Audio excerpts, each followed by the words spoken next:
Storyline is that Cub manager Dusty Baker is back, but according to the San Francisco Chronicle, still upset over his bitter departure from the San Francisco organization. And oh yeah, by the way, a sellout crowd on hand is going to see two first-place teams starting battle tonight. Hi again, everybody. Chip Kerry, welcome back to the ballpark where Dusty Mania is sweeping Pac Bell Park. Yes, the Giants are playing great baseball. The Cubs in first place in the Central, but everybody in town wants to welcome Dusty Baker back, this time wearing the red, white, and blue of the Chicago Cubs. To put it very simply, his departure from San Francisco was akin to a very bitter divorce, and Dusty Baker will speak more about that in a few minutes here on our Leadoff Man program. Meanwhile, let's take a look at the rest of the Major League scoreboard, brought to you by our friends at Culver's.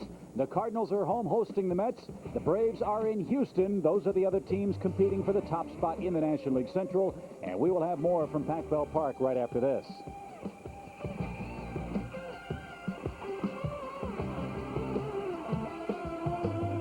My lawn is really by pride and joy. I know it's weed-free. I know it's dandelion-free. I do it by using Scott's Turf Builder Plus 2. The light granule sticks to that wet leaf much easier than a heavy granule, which would fall off. It doesn't stick. It just doesn't work. I think it's the greatest product ever made.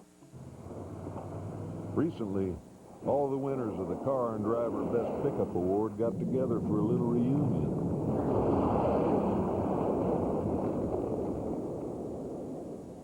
It's good to see everyone again. Silverado, the three-time winner, the only winner of Car and Driver's Best Pickup Award. Silverado, the truck from Chevy. The most dependable, longest-lasting trucks on the road. Garden Claw, one of America's favorite garden tools, is good as gold. It adjusts to fit gardeners of all sizes. Garden Claw Gold helps you cultivate, loosen, aerate, and weed without being tough on your back. The claw's steel tines tear through all kinds of soil, even clay, bringing moisture and oxygen to plants' roots. And it turns weeds and leaves into beneficial mulch. Garden Claw Gold makes a great gift. Available at Menards, Sears Hardware, and participating Ace, True Value, and Do It Best hardware stores. Guys everywhere are defying gravity. Mach 3 Turbo. Total comfort shaving down or up. An anti-friction coating on the blades. Plus more lubrication. So even against the grain, you get less irritation. Unbelievable. Mach 3 Turbo from Gillette.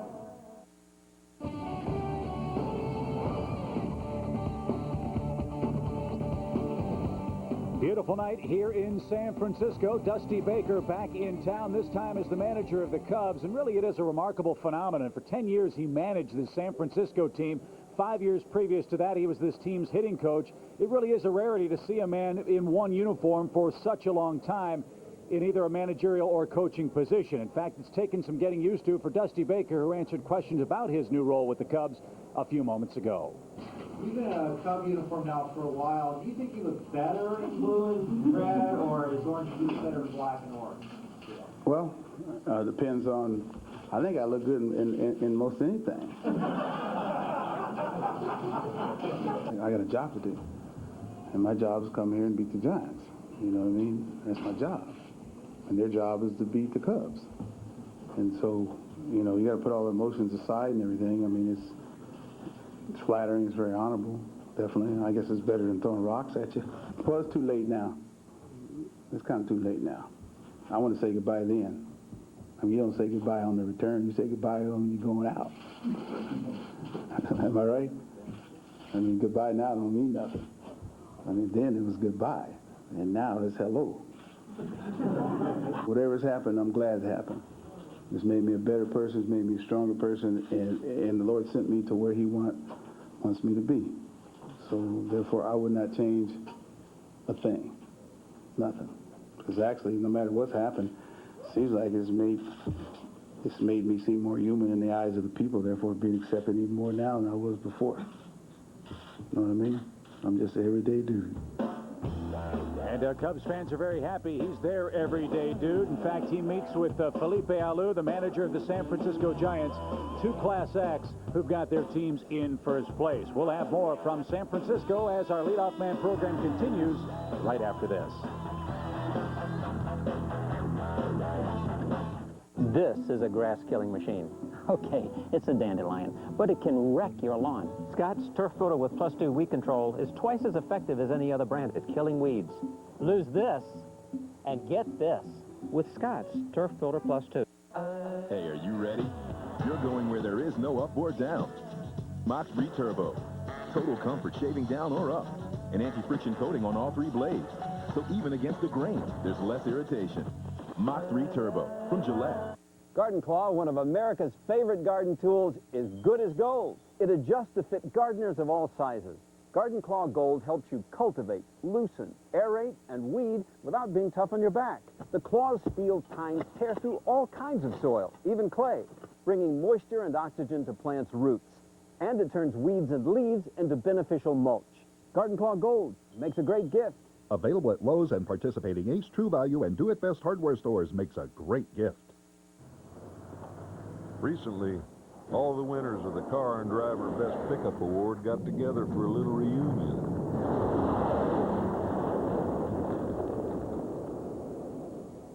It's good to see everyone again. Silverado, the 3-time winner, the only winner of Car and Driver's Best Pickup Award. Silverado, the truck from Chevy. The most dependable, longest-lasting trucks on the road. Oh, stand between my toes. Oh, stand between my toes. I miss you, whoa, whoa, whoa. You and me, we played on the beach. Then my brother said, what a leap. When it was time to leave you, I cried. When I got home, what a surprise! Because I found you hiding in high school. I'm out of here. For great times in Michigan, visit Michigan.org. Michigan, Great Lakes, great times. Lots of subplots for this series. The star offensive attractions in the National League, Sammy Sosa and Barry Bonds, both of late have been struggling, especially Sammy in making consistent contact, although he's done a lot of that in his career here at Pacific Bell Park. You've got Sosa versus Bonds, Baker versus Alou, and by the way, the first-place Cubs and the first-place Giants. It doesn't get a whole lot better than that. Stay tuned. Cubs-Giants baseball. The series opener is coming up next. The Leadoff Man was brought to you by Chevy, the cars you can depend on, the cars that last. We'll be there. Nissan and your Nissan dealer. And by Culver's Frozen Custard and Butterburger Restaurants.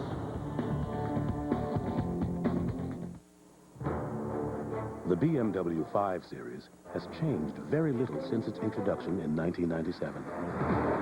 And with good reason.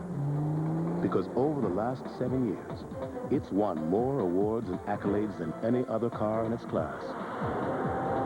Begging the question, what could possibly be changed to improve it? The least price. BMW, the ultimate driving machine. Tender sliced, all-white chicken breast. Alfredo sauce made from rich cream, garlic, and Parmesan. I'd like to introduce my newest pizza, Papa John's Grilled Chicken Alfredo. You expect the best. We deliver. Try our new Grilled Chicken Alfredo. Just $10.99. Call us now. We'll be right there. Better ingredients, better pizza, Papa John's. Today, more people with diabetes are getting to know AccuCheck Compact.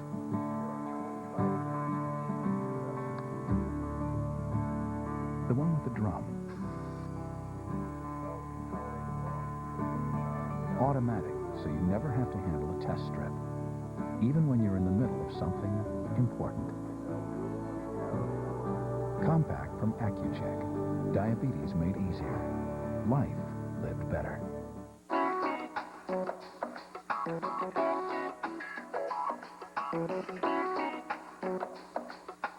Michelin designed the cross-terrain SUV tires specifically for SUVs to help provide responsive handling and a smooth ride.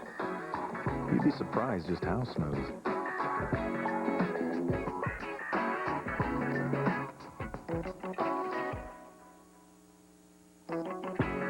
Michelin, because so much is riding on your tires. You are now watching Superstation WGN, your home for action, movies, sports, and a whole lot more. Get it all, only on America's Superstation WGN.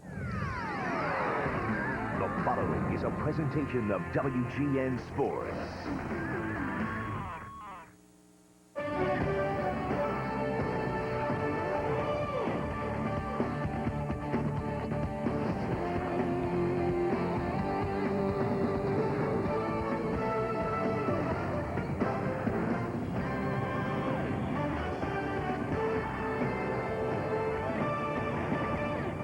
From San Francisco, California, it's time for Cubs baseball. That's right, Cubs baseball, Not All My Children. Although the Dusty Baker soap opera has taken on huge proportions, it's the first-place Cubs and the first-place Giants battling in Game 1 tonight here on WGN Sports. And hi again, everybody.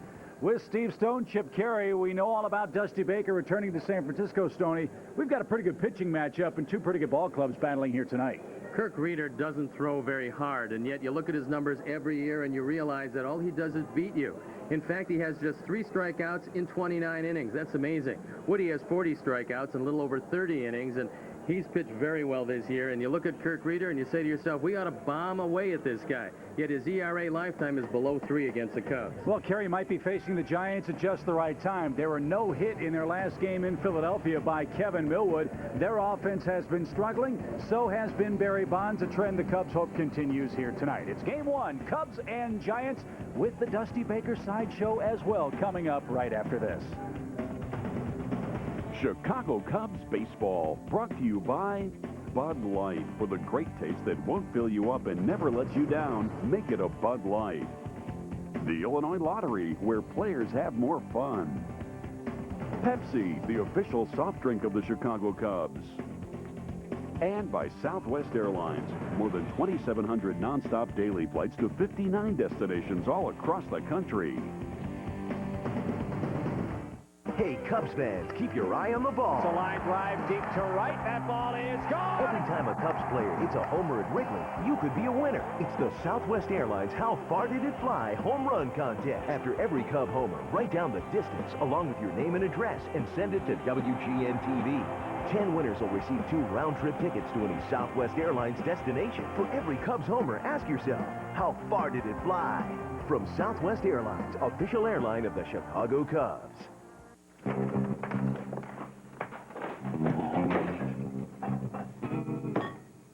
All right, where is it? Where's what? The 6-foot sub I bought for the party. I go get the Bud Light and now it's gone. Where is it? I didn't touch your 6-foot sub. Well then, who did? Whoa! Ooh, doggy. For the great taste that won't fill you up and never let you down. Down, boy, down! Make it a Bud Light. In the old days, athlete's foot meant using Lotrimin AF or Tenactin for 4 whole weeks. Who does that? Today, Lamisil AT kills the fungus with just 1 week's use. And keeps you athlete's foot free for 3 months. Lamisil AT. There's no better way to cure athlete's foot. Papa John's grilled chicken Alfredo. You expect the best. We deliver.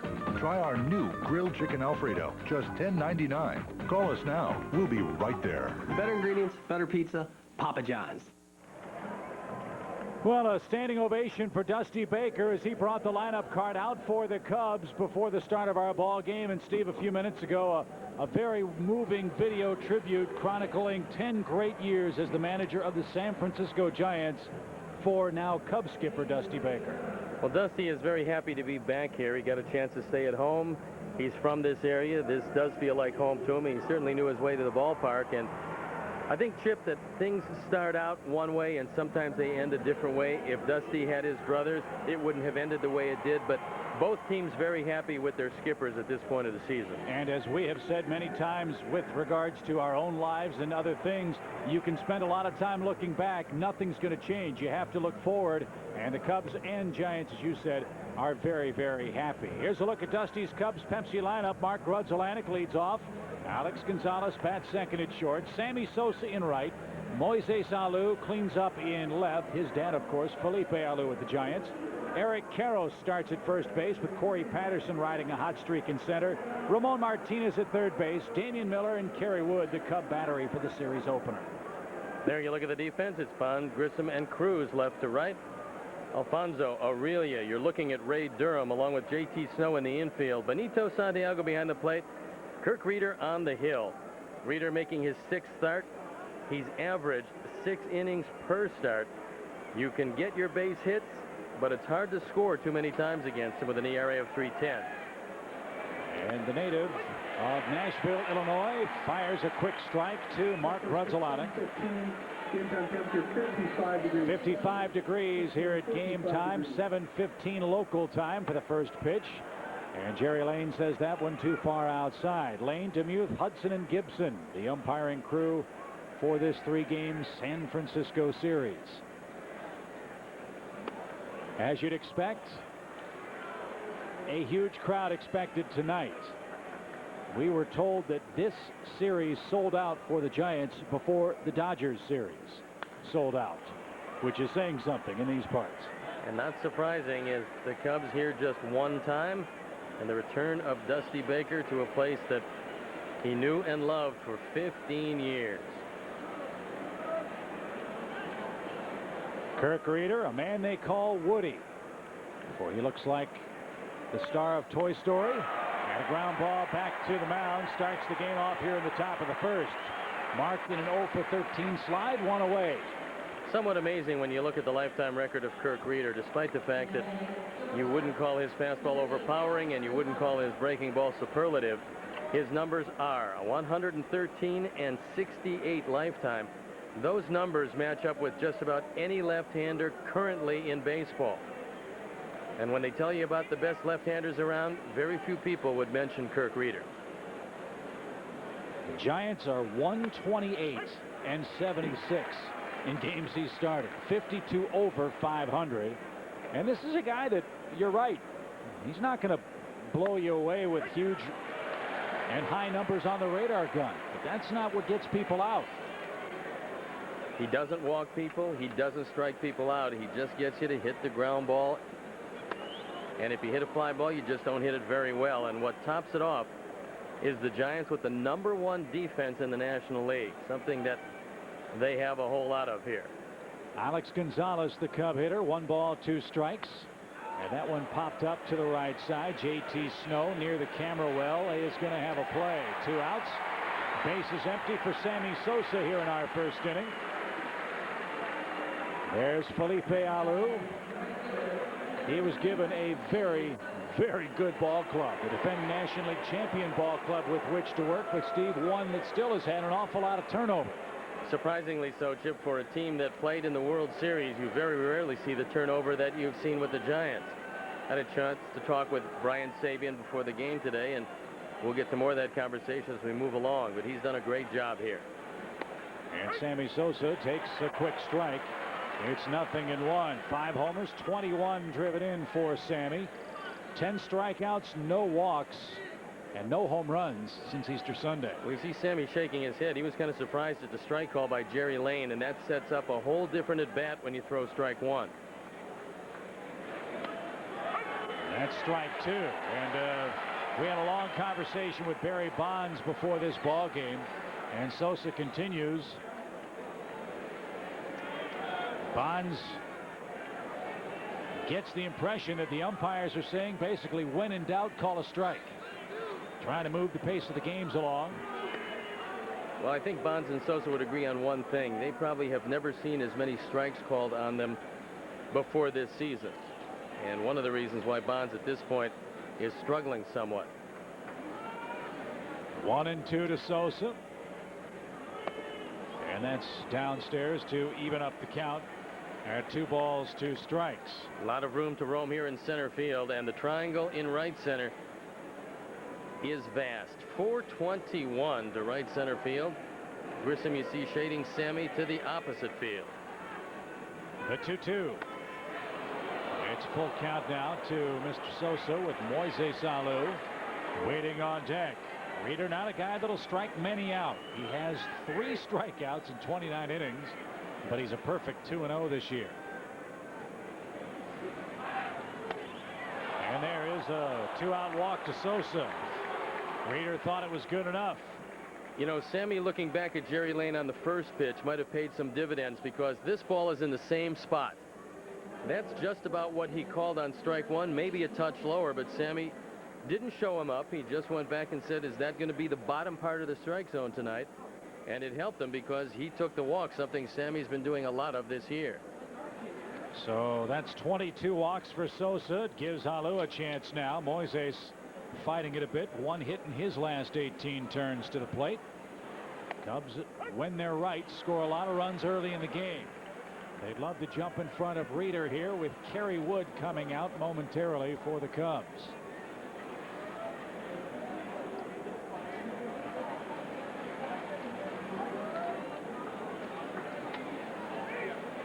The Cubs have faced 5 left-handed starters this year.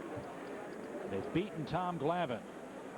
They've lost to Oliver, to Perez, to Anderson, and to Leiter. And now Reeder facing them tonight here in the opening game of this series. Well, the difference with Leiter is he's a power left-hander. And the other 3 that you mentioned at the tail end of that, all are soft-tossing left-handers. And if you were to put Reeder into one of those camps, it would be that of the soft tosser.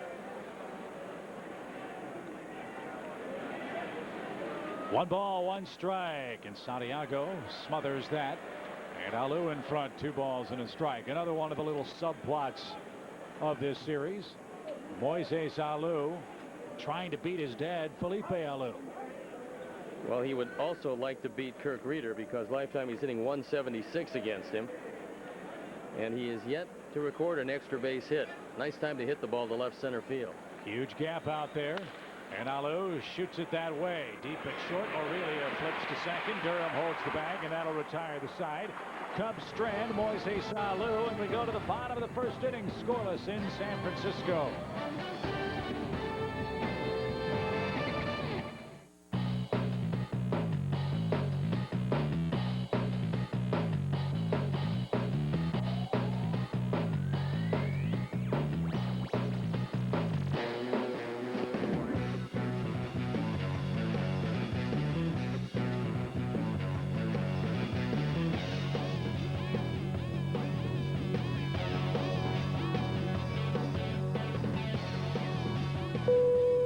Free to move about the country.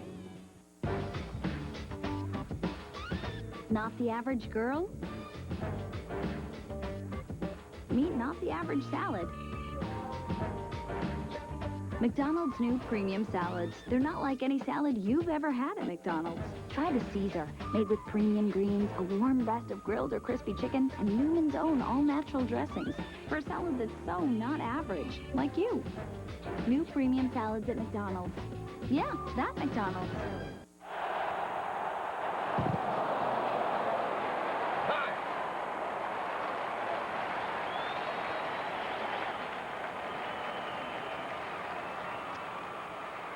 Suarez, I have some good news. I'm taking you out. Oh, you said you had good news. I do. I just saved a bunch of money on my car insurance by switching to Geico. Give me the ball. Geico. 15 minutes could save you 15% or more on car insurance. Well, the last time the Giants took part in National League play, they were no-hit by the Phillies.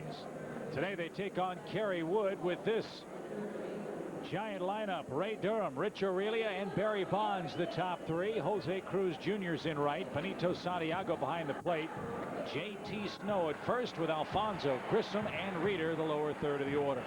And the Pepsi defense, and how they line up behind Woody. It'll be Alou, Patterson, and Sosa left to right with Martinez, Gonzalez, Grzelcyk, and Karros. Damian Miller behind the plate as you look at Eric Karros with Kerry Wood on the hill. Ray Durham, the first man to face Kerry Wood, and of course it's very different taking on the Giants without the ever-present Jeff Kent at second base. Now it's Ray Durham's turn to play that position for the Giants, and he adds another dimension that's been missing here in San Francisco for a long, long time.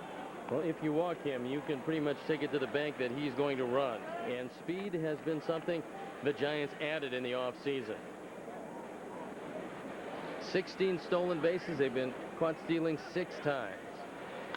Durham sent a high drive, belted to right field. Deep back goes Sosa, and that's long gone. 3 pitches, and the Giants have the lead on Durham's 3rd home run of the year. Well, we also forgot to tell you that Ray Durham now has hit 22 leadoff home runs, and that ties him for 16th on the all-time list of leadoff home runs, topped, of course, by the venerable Rickey Henderson. The 3rd home run of the year. He's driven in 5. You don't expect leadoff hitters to produce a whole lot of power, but it's hard to hit the ball out in right center field, and Durham did it easily. So Durham with his 2nd leadoff homer. He did it on opening day for the Giants, and they lead by a run for shortstop Rich Aurelia. Well, that takes care very quickly of the no-hit problem, doesn't it? Yeah, no back-to-back no-hitters for the Giants. And so Aurelia looks at strike 2, backing away from the Wood breaking ball. A couple of years ago when Aurelia had his big year, he hit in front of Bonds. Tonight is the first time all year that Bonds will hit in the 3 spot in the batting order. That skips up there. 1 ball, 2 strikes. Giants haven't been hitting. Obviously, when you get no hit, that's part of the problem, but you look at the names on this roster. Aurelia didn't have a good trip. Bonds didn't have a good road trip, nor did Alfonso for the Giants. And these are all men that they are counting on to put up big offensive numbers this year. They haven't been doing it to this point. The pitching's been good. The defense has been outstanding. And the results, spectacular. Well, you take a look at what happened in the last 3 games in Philadelphia, and you can understand if you don't go there for a cheesesteak, the Giants don't want to go there at all. 2 balls, 2 strikes, and the breaking ball hung inside for a full count to Rich Aurelia. Wood thought that one might have been good enough. Well, Aurelia at his best when he stays with the front shoulder in and drives it to right center field. Now he'll probably be trying to pull the ball if he can. He couldn't. Popped up right side. Long run, Karros. And Grudzielanek, veteran of Western Division play, makes the catch in foul ground, and Aurelia pops out for Barry Bonds. Folks, the Barry Bonds that you see in the media is not the Barry Bonds that we get to talk to before the game. He was as engaging and as delightful as any player you'll ever find. And in a situation with his father at the ballpark, Bobby Bonds, who's been battling cancer, Barry certainly gave us more than enough to fill an entire 3-game series. And there's a strike over the outside corner. The most interesting thing he spoke about was the player's perception that the strike zone is a changing. Now, whether that's by design or just his lack of comfort at the plate right now, but baseball has made no secret. They want to speed the games up. And Bonds said that an umpire told him, they're told, when in doubt, call a strike. Well, he's swinging a lot earlier in the count these days than he ever did before, and he's fallen behind 0-2 to Kerry Wood.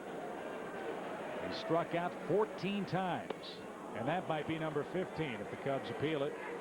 No, they won't call that on him. 1-2. Well, Barry said, I'm really struggling, but my dad's going to fix me. And Bobby Bonds was talking to him before the game today. Bobby has a very simplistic view of hitting.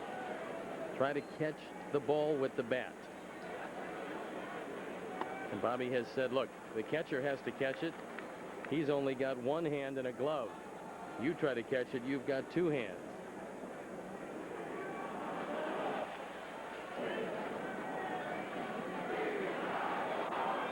Two balls, 2 strikes to 5-time MVP Barry Bonds. He swung at that one, I'm pretty sure.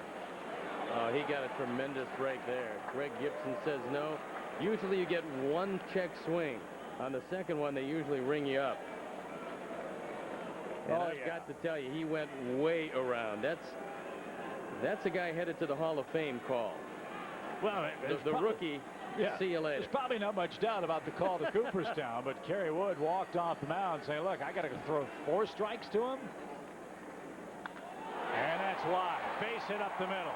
And Wood looking right over at Greg Gibson as if to say, hey, you blew it. Gibson waves the finger at Wood and has an imperious look on his face as Wood grabs the baseball from Mark Grudzielanek. So a runner at first with 1 man out. Mr. Wood is honked, and justifiably so. Well, he had to throw the fastball for a strike.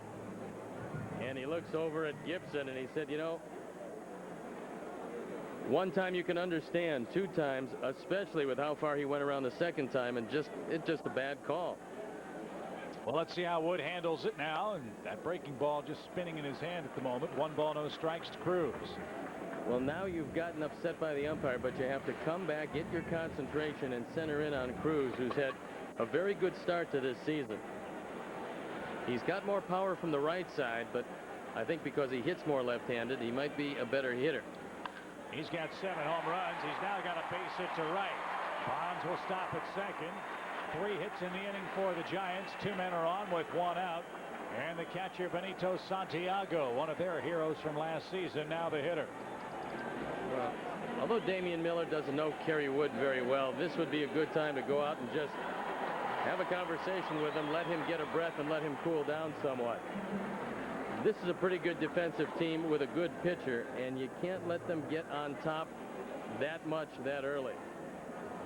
And Benito Santiago told us something different. He said he feels like he owes the people of Chicago some baseball because for 2 years he felt that he was injured after a terrible car accident, and he knew that he didn't play well as a Cub, but he has played very well as a Giant.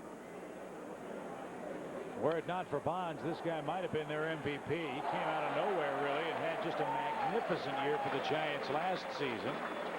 This season, hitting .309, 3 home runs and 9 batted in.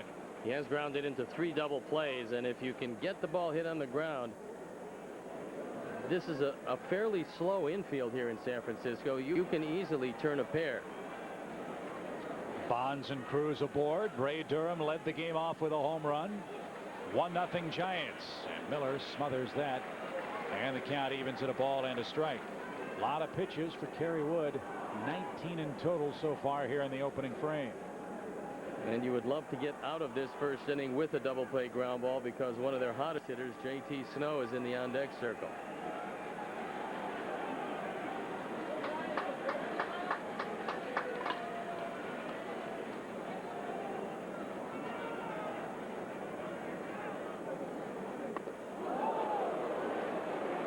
Two balls and a strike. The one thing about Benito Santiago has always been that you will walk him begrudgingly. This is a man that truly loves to swing the bat. And in order to walk him, you really have to be wide of the zone. He's got 6 walks this year in 68 at-bats. Now, for him, that is a whopping total. Well, he's been hanging around Bonds an awful lot. 2 balls and a strike. 2 men on. It's even now at 2-2. You don't have to throw him a strike here to get him out, and that good Wood slider low and away is going to produce one of 2 things. You're going to get the strikeout, or you're going to get the ground ball. And let's hope that Damian calls for it right here. It's a pretty good pitch, and you'd just as soon not go to 3-2. For the runners might be going, even though Benny's been making more contact this year than the years past. 2 balls, 2 strikes to the Giants catcher, and Miller can't find it. No advance. It is full now at 3-2. You know, Felipe Alou has been a running manager this year, and we'll see what he does now.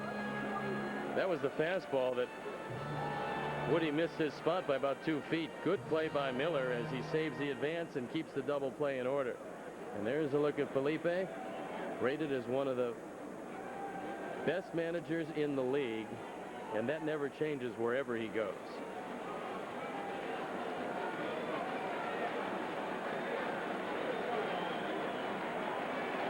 Three balls, 2 strikes. Bonds leads at second. No movement in the breaking ball. Strike 3 called. There's the big second out.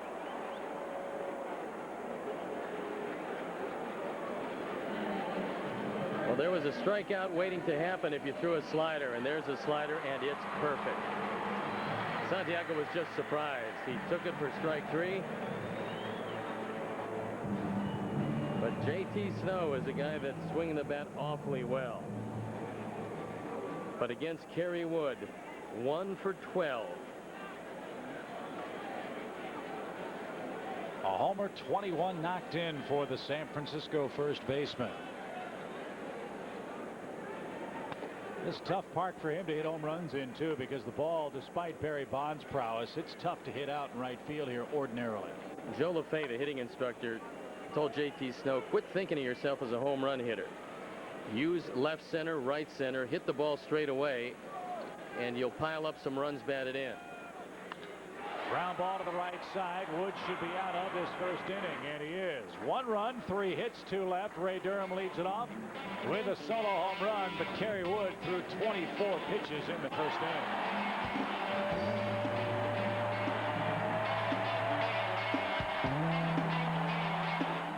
Stupid bloody Dad. bag. No, I'm just But we really want to show you something. What is it then? What is it? These aren't Pepsis.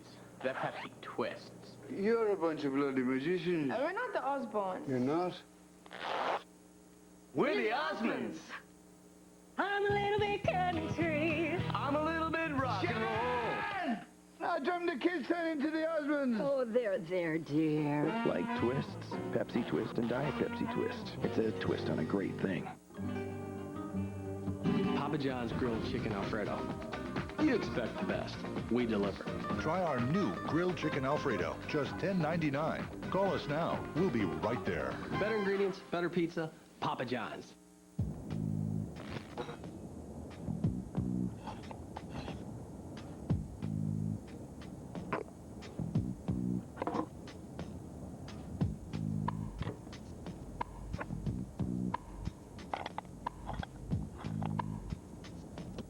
A Duramax bulb lasts longer. 1 year life. Duramax. Light bulbs that last. From Philips. Enter to win the experience of a lifetime from Philips Lighting and the Home Depot. Automobile Magazine All-Star. 5 years in a row. Winner, $35,000 to $40,000 category. AAA Auto Guide. Since the current BMW 5 Series was first introduced, we've found very little to improve on. And apparently, many others would agree. Car and Driver Magazine, 10 best. 6 years in a row. BMW, the ultimate driving machine. Get it all, get it here. Superstation WGN. Leadoff home run for Ray Durham. The only run so far. Here's Eric Karros as we go to the second. The Giants always brought out the best in Eric Karros when he was opponent with the Dodgers, so tonight should be interesting. Karros against Reeder, 14 hits and 46 at-bats with 3 career home runs. And a 290 lifetime average against what once, while he wore the Dodger uniform, a bitter rival. And that is a very bitter rivalry. A ball and a strike to Eric Karros, and that's too far away from Reeder. 2-1 your count. Karros getting his second straight start for the Cubs. Were beaten last time out by Darren Oliver and the Rockies 6-3. In fact, Colorado right now, the second place team in the National League West. They are 4.5 games behind the Giants, however. And they're winning tonight big over Cincinnati 8-2 at Coors Field. Aesop Choi getting the night off, at least to this point. Full count pitch to Karros. And there's a line drive over second and into right field. So Eric Karros aboard with a leadoff single here in the second. He homered last time he got a start. Maybe that's a portent of a good night tonight. We told you that the Giants bring out the best in Karros. He stays right with this one, hits it right over the head of Durham. And Ray Durham now with his home run is hitting .369 lifetime against the Cubs. Corey Patterson, the batter. One of the facets of Corey's game that's improved dramatically has been his ability to stay in there against left-handed pitching. That'll be tested here. He's got a 5-game hit streak, a couple of home runs and 5 knocked in. Long run down the left field line for Alfonso, and he has no play. Well, you know they've talked to Kirk Reeder about Corey's propensity to swing at things up and out of the strike zone. Now, that's not Reeder's game, as he's not a strikeout pitcher. But he might take an opportunity to try to go up there. And hopefully Corey can lay off it. He's a .276 hitter against left-handed pitching this year. And that one over the outside corner, frozen. 3 pitches, retires Patterson, 1 up, 1 down. After the Karros base hit, Martinez the batter. He should receive a nice round of applause. He was a valuable member of the Giants ball club. Well, Dusty certainly loved having him on the team because there is no place that he can't play and feel comfortable.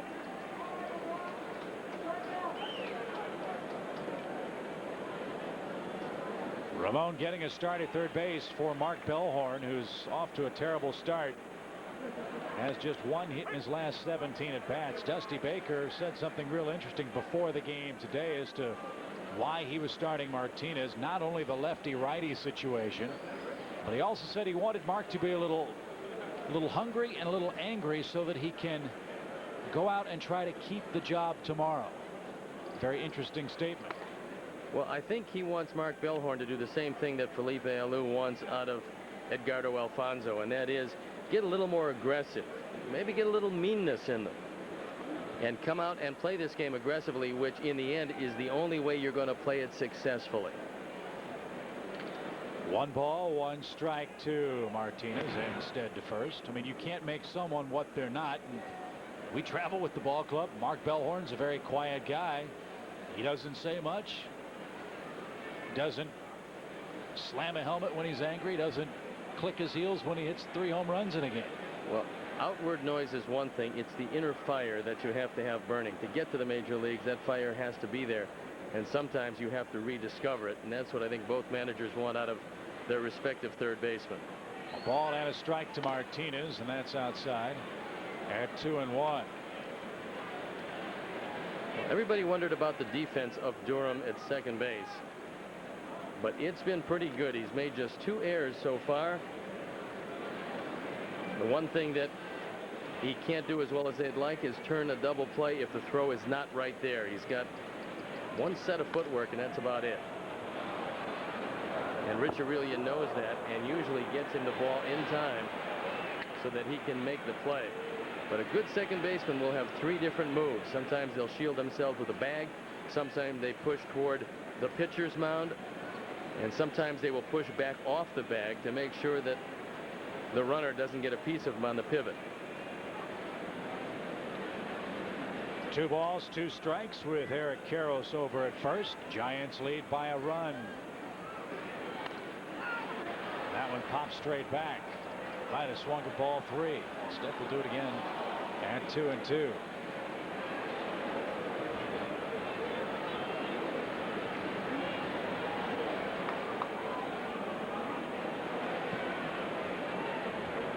High pitch count for Reeder as well. He's in the mid-30s now. And this is 2nd inning of work.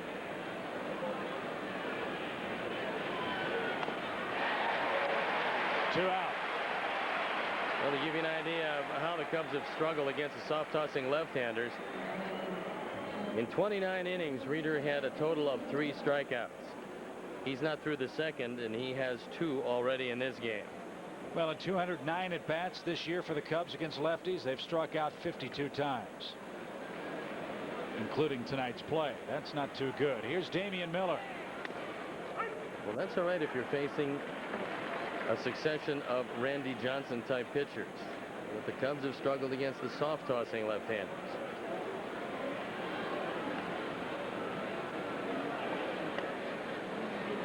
One ball, 1 strike to the Cub catcher, Damian Miller. Now, Reeder does work very quickly, and that will aid the defense behind him because you're always on your toes. You know they make contact against this guy, and you know you always have to be ready.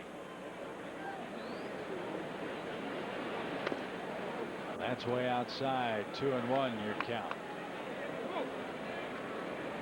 Reeder's still a young man, just 32 years old. What a deal they made with the Expos in 1996. They sent Mark Leiter to the Expos for this young left-hander.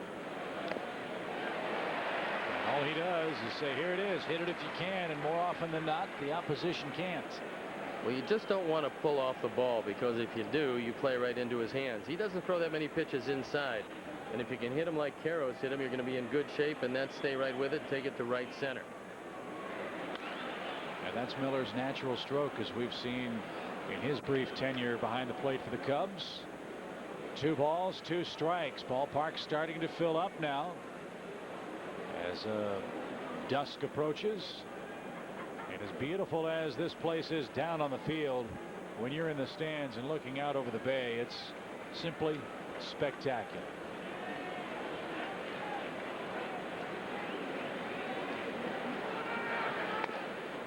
Full count now with 2 men out. Karros will be moving. Well, this is exactly where you wanted to get the count, to give Karros a chance to get a couple of extra steps. Maybe on a ball in the gap he can score.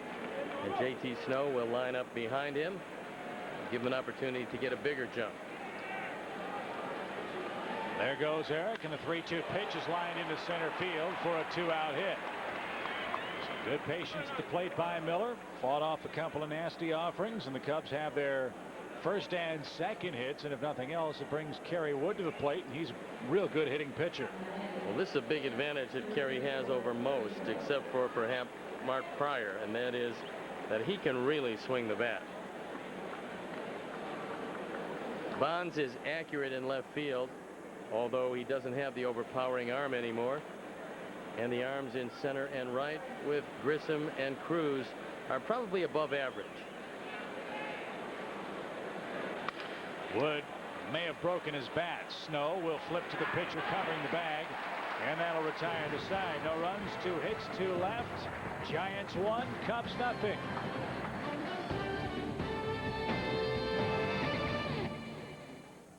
Mutant X, an elite corps of genetically altered humans, superhumans, endowed with awesome abilities.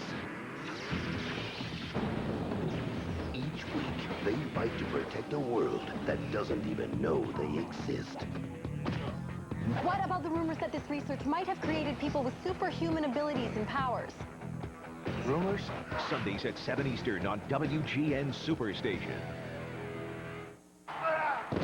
And now the toughest leg of the strongman competition, Norm, the Bud Light Industrial Fridge Pull. Jim, that's 1,000 pounds of pure hernia that they'll try to drag across. Sorry to interrupt, Norm, but it looks like a fan from the stands has stolen the Bud Light. Oh! A huge hit from out of nowhere. And this guy's got the foot speed to take this thing all the way. Oh, man! Coming! With a great taste that won't fill you up and never lets you down. Okay, who's the hero? Make it a Bud Light. Garden Claw, one of America's favorite garden tools, is good as gold. It adjusts to fit gardeners of all sizes. Garden Claw Gold helps you cultivate, loosen, aerate, and weed without being tough on your back. The claw's steel tines tear through all kinds of soil, even clay, bringing moisture and oxygen to plants' roots. And it turns weeds and leaves into beneficial mulch. Garden Claw Gold makes a great gift. Available at Home Depot and participating Ace True Value and Do It Best hardware stores, makes a great gift. In 1211, the Carpathian brothers took a vow of silence.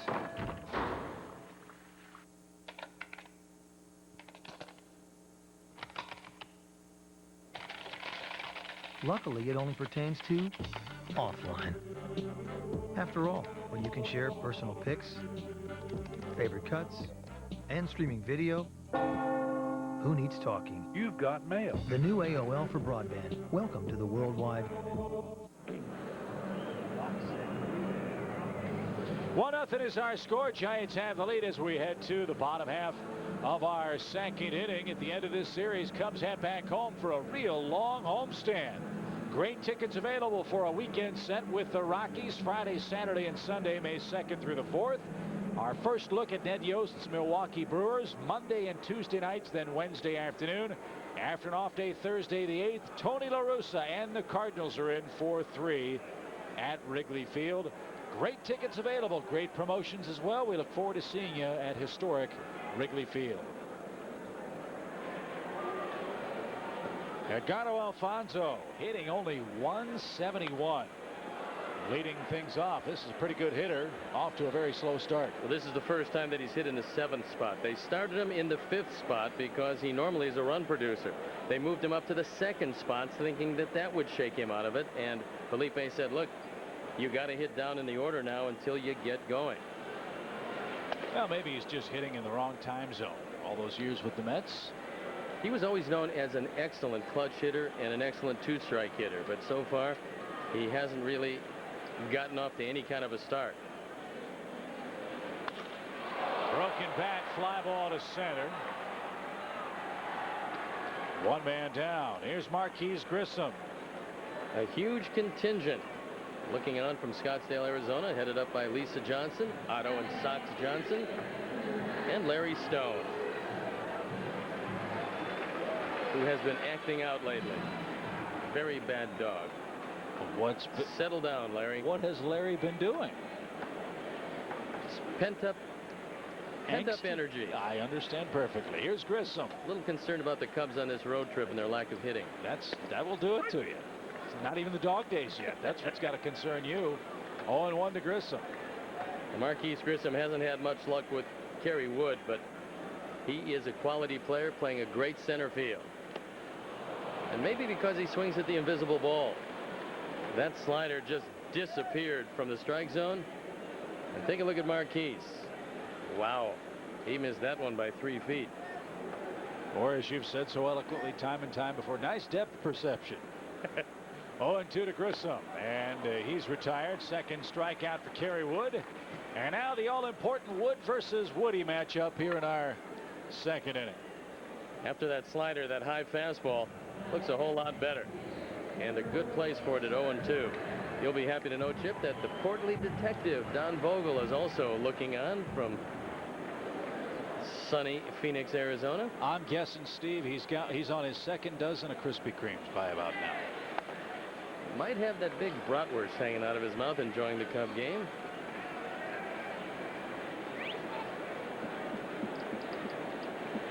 As they say, no man is an island, but Don, he sure is close. Hot shot past third base. Kirk Reeder touches up Kerry Wood for the 4th San Francisco hit.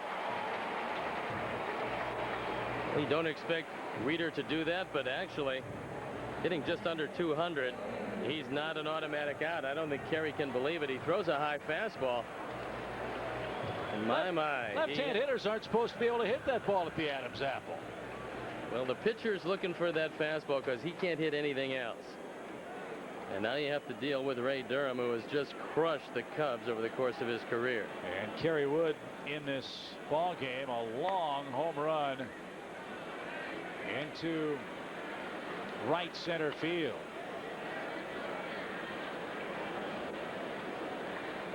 Giants lead 1-0. Kirk Reeder in front of Eric Karros over at first base with 2 men out. You know, when I talked to Brian Savian, he said that the Giants got lucky somewhat because they lost a second baseman in Jeff Kent. What they were fortunate is that a quality second baseman was available, and Ray Durham was a free agent, and they brought him in, and they haven't missed a beat. And heck, he was playing right across the bay. Think of the moving expense money they saved with the A's, now with the Giants. But he's a quality player. Well, he said the luck part of it was in the players we lost, we were able to get the availability of quality players coming in. He says that doesn't always work out that way. Ground ball toward Martinez. He'll make the long toss across in time. And that'll retire the Giants in the second. Top of the Cub orders coming up in a 1-0 game.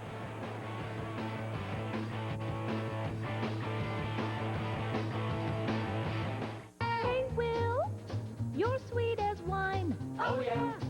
Let's get together. Want to see you 5 days a week. Will and Grace at 7:30 Eastern on WGN.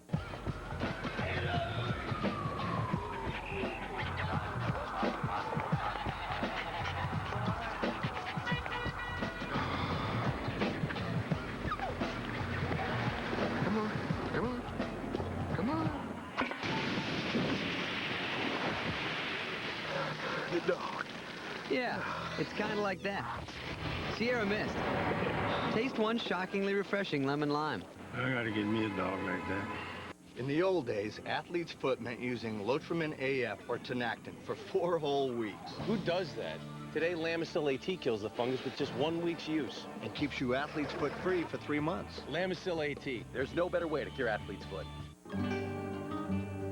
Papa John's grilled chicken Alfredo. You expect the best. We deliver. Try our new grilled chicken Alfredo, just $10.99. Call us now. We'll be right there. Better ingredients, better pizza, Papa John's.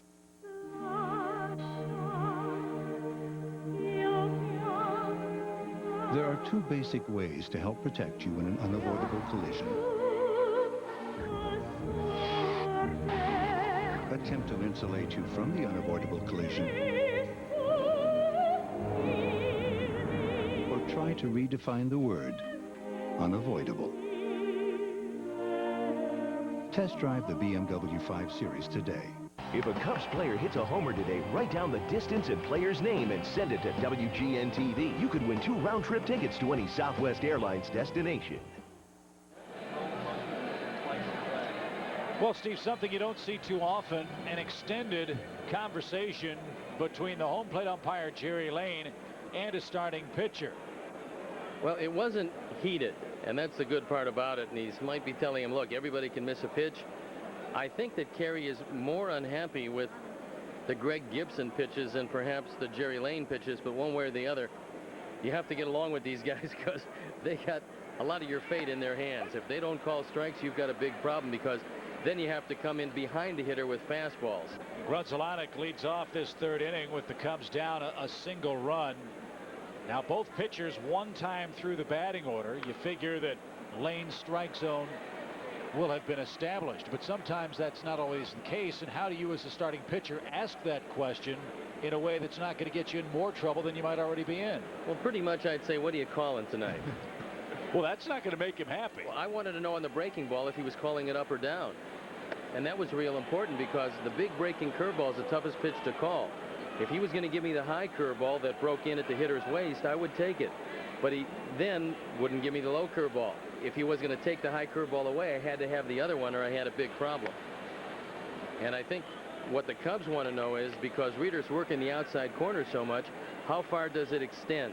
And this time through the order, if the Cubs lay off the inside pitch, they can hurt him to right and right center field. 2-2 to Grunzelanek. There's that inside pitch, and it's up the elevator shaft. Santiago back to the screen. Has no play. But if you'll notice something, Chip, Reeder does it right because he pitches inside, but he doesn't pitch inside for strikes. He pitches inside when he feels the hitter has to swing, and he's forcing him to hit a ball right off their fist. You can't do much with it. You can pop it up, and if you do swing at it, you're going to break your bat. He very rarely goes in for a strike that you can drive down the left field line. 2 balls, 2 strikes. That one smoked into left center field. Bonds can't get that. It's going to one-hop the Bud Light sign, and Grunzelanek on his way to second with a leadoff double. Well, there's the mistake that finally Reeder made, because instead of getting inside with that one, he got too much of the plate, and Grunzelanek crushed it to left center field. As you can see, he wanted this ball in on the hands.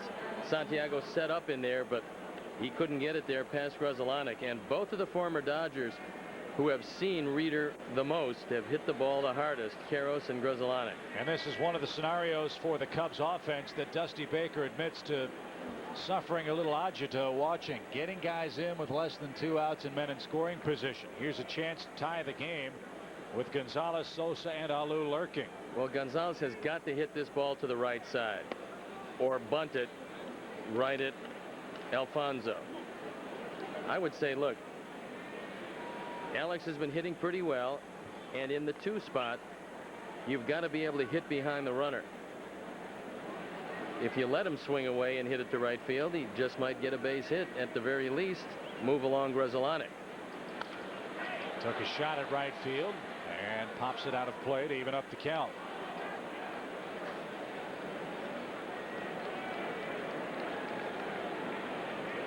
Alex taking a long look down at Wendell Kim, who used to coach for these same Giants.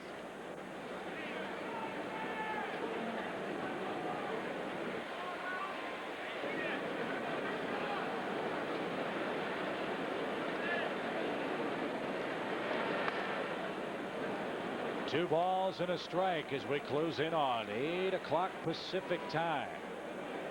Game 1 of a big 3-game series between 2 first-place clubs. The Giants of the West, the Cubs of the Central. Big lead from Grunzelanek at second, and another shot at right is fouled away.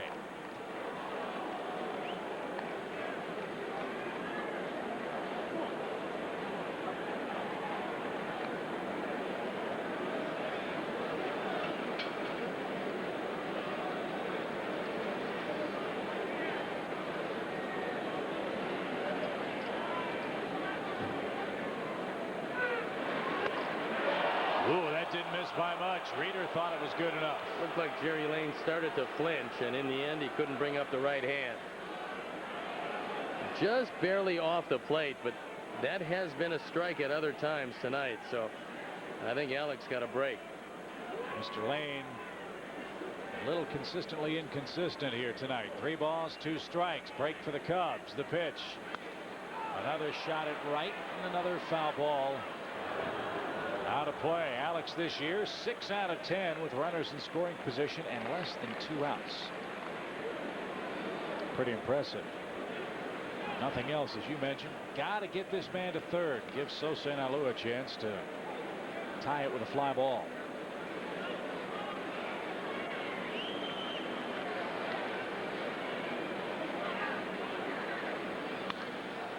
That's out of play. Good duel here in our third inning. Let's pause quickly for station identification.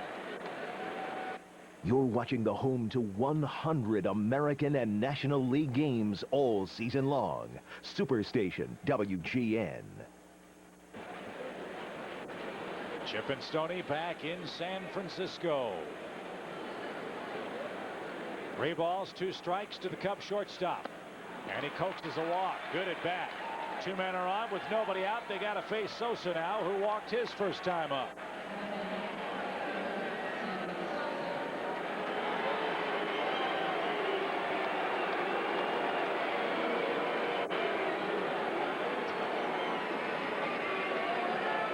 So far, a huge total of pitches for Kirk Reeder, who normally average 6 innings per start. He's got 56 pitches already. Well, let's see if Sammy can make him pay dearly with number 57. Downstairs, ball 1. Second time through the order, a much more patient Cub offensive attack. Well, I think they have a pretty good idea now how Reeder wants to work them. That is basically away and come in off the plate. Ground ball through the whole left side for a base hit. Grudzielanek will stop at third as Bonds came up aggressively. Ball dropped, but no farther advance. I think you've got to take a little wider turn, knowing that you've got Alfonso acting as a cutoff man. And I think if you take another 5 feet on the turn, you're going to be able to score on that one. Now, Wendelken threw his arms up, and I think Grudzielanek is saying, wait, you might have held me right there too soon. Ground ball through the left side. Now, you know Alfonso is going to be the cutoff man, and you also know that Aurelia is not close at third base. So let him take a couple of steps. He didn't do it, and even though he lost his footing, he still might have been able to score, especially here. Yeah, that just rolled right out of Bond's glove, so the Giants get a break for the moment. Base is full with nobody out, and here's Alou. Ball 1 to him. Now, Moises tried to roll over on a sinker the first time up, and he is a very smart hitter and a very good hitter with runners in scoring position, and I'm sure he learned something by trying to pull that outside pitch the first time. Ground ball pulled to the shortstop. They'll give up the run for the chance at 2. They got it. Game tied and 1-1. So 2 rollers from Alou. No RBI, the penalty for wrapping into the double play. Grudzielanek scores. Gonzalez to third, but there are 2 outs now. Well, unfortunately, what he did learn was if you take that sinker away and try to pull it, you're going to hit it to the shortstop. Instead of 6-4, this was 6-4-3. And a tailor-made 2. But it does time the game, and Eric Karros the batter. Eric singled sharply his first time up. Well, with bases loaded, nobody out, if you really want to pick up the club, this is a huge base hit. If you can get it, the Cubs have the lead, and you'd like to come away from this inning with at least 2 runs.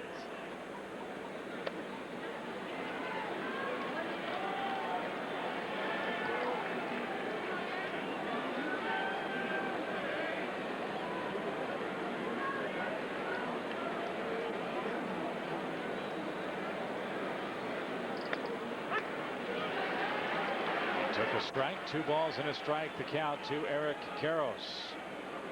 Benito Santiago pretty good behind the plate at blocking pitches. In fact, Kirk Reeder does not have a wild pitch this year.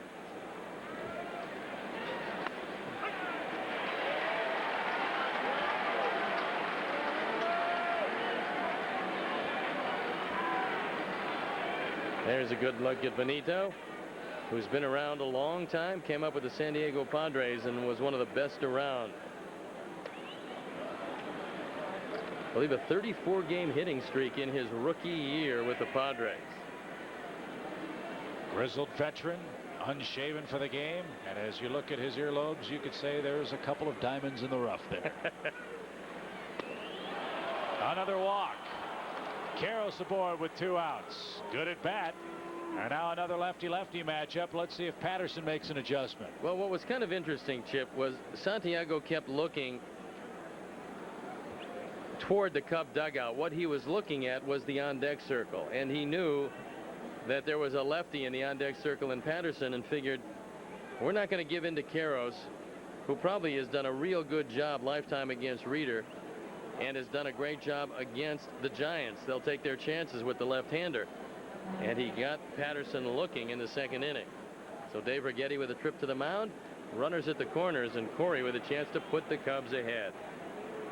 And another chance for a pick-me-up as well. He's had a good road trip, a 5-game hit streak in total, and a high fly ball hammered to right. Cruz going back toward that scoreboard and the wall, and he has just enough room to retire the side.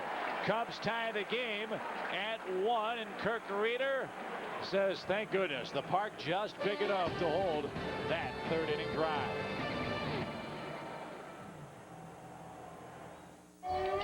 You know him as the Golden Boy. He's Yori Boy. Soon they'll meet mano-a-mano. Don't miss the action when superstar Oscar De La Hoya defends his world title against former world champ Yori Boy Campos. May 3rd, live on pay-per-view. Campos wants the crown.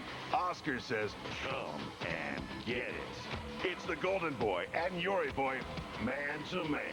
It's a night of champions brought to you by Budweiser.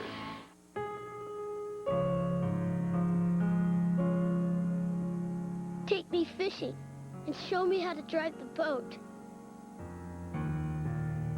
Take me fishing, so we'll always have something in common. Take me fishing, because my wedding will be sooner than you think.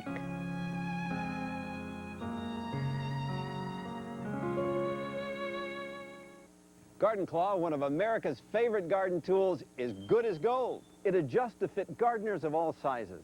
Garden Claw Gold helps you cultivate, loosen, aerate, and weed without being tough on your back. The claw's steel tines tear through all kinds of soil, even clay, bringing moisture and oxygen to plants' roots. And it turns weeds and leaves into beneficial mulch. Garden Claw Gold makes a great gift. Available at Kmart and participating Ace True Value and Do It Best hardware stores, makes a great gift.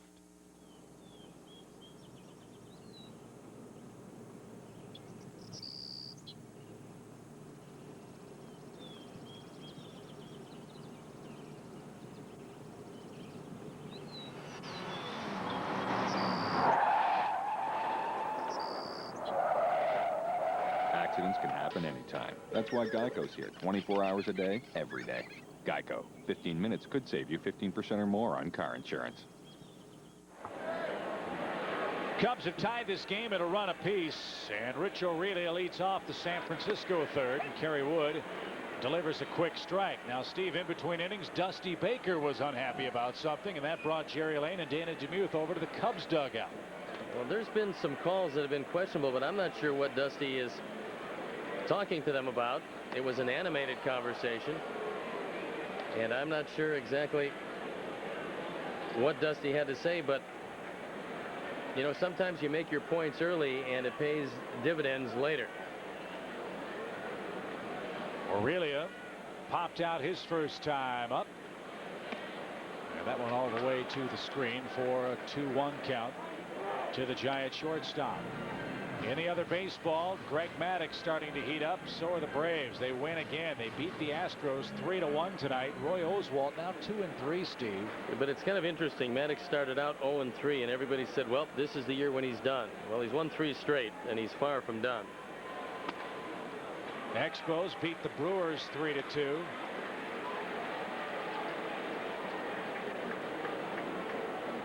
Javier Vazquez, a no decision, 12 strikeouts, no walks.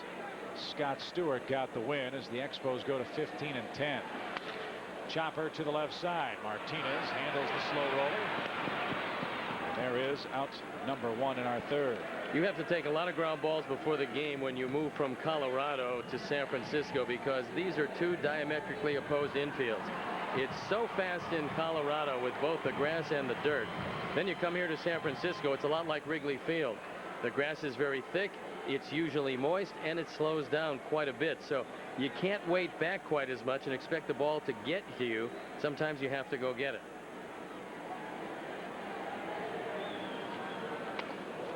Bonds looks inside. Cubs, as we look at our Illinois Lottery fun fact, Cubs pitching's done a good job against this man.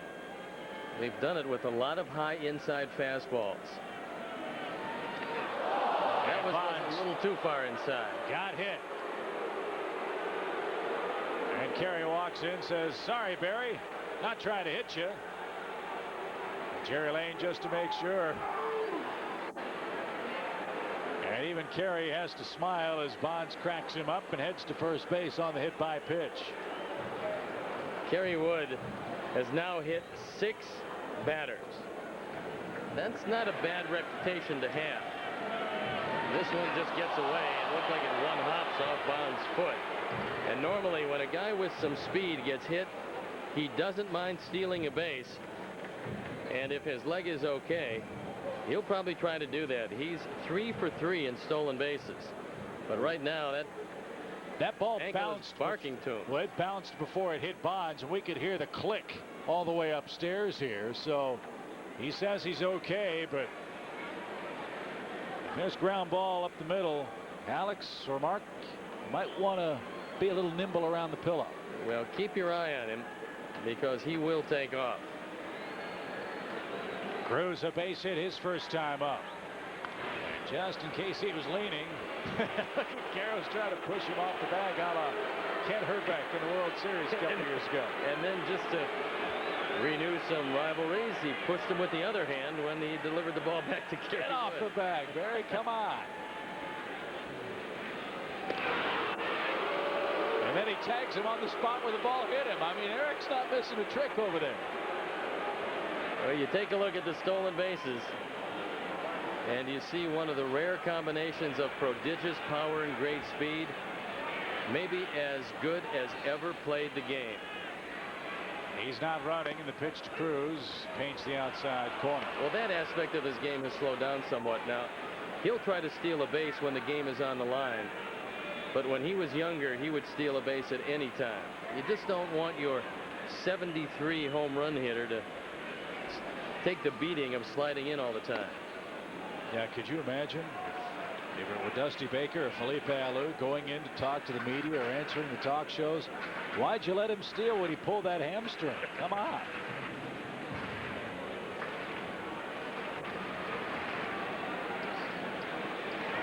One ball, one strike to Cruz. Game tied at 1.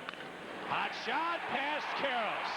And into the right field corner. Look at Bonds go. He's around second. He's on his way to third. And the relay throw back in time, but not before a double off the bat of Cruz. Bonds to third. Well, that time Karros came off the bag too far. And we'll see what happens. Kerry gets the ball on the inner portion. And you see how far Karros comes off the bag. Then he drills the ball by him, and sometimes a first baseman gets fooled. The first time up, the ball was hit to his right, so he came off the bag a little farther. This time, the ball was hit to his left. Cruz is 2 for 2. And you've got the venerable Benito Santiago standing in. He took strike 3 his first time up. Giants now a chance to take the lead back.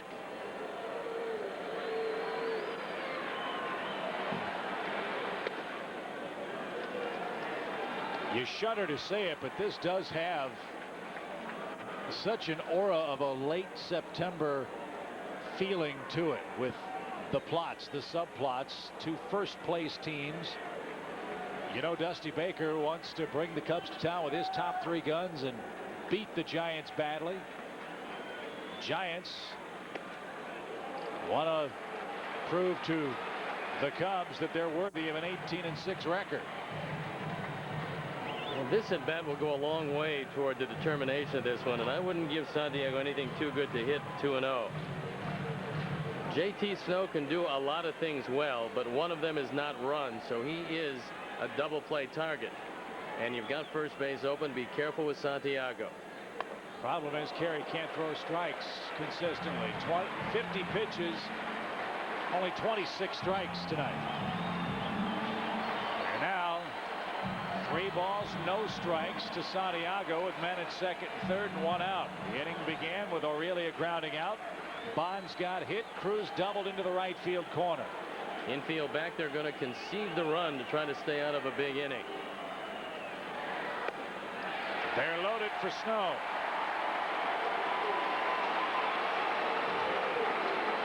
JT has grounded into 3 double plays this year. And he hit a ground ball right at Gruzelanek in the first inning that would have been 2. So now Damian Miller goes to the mound.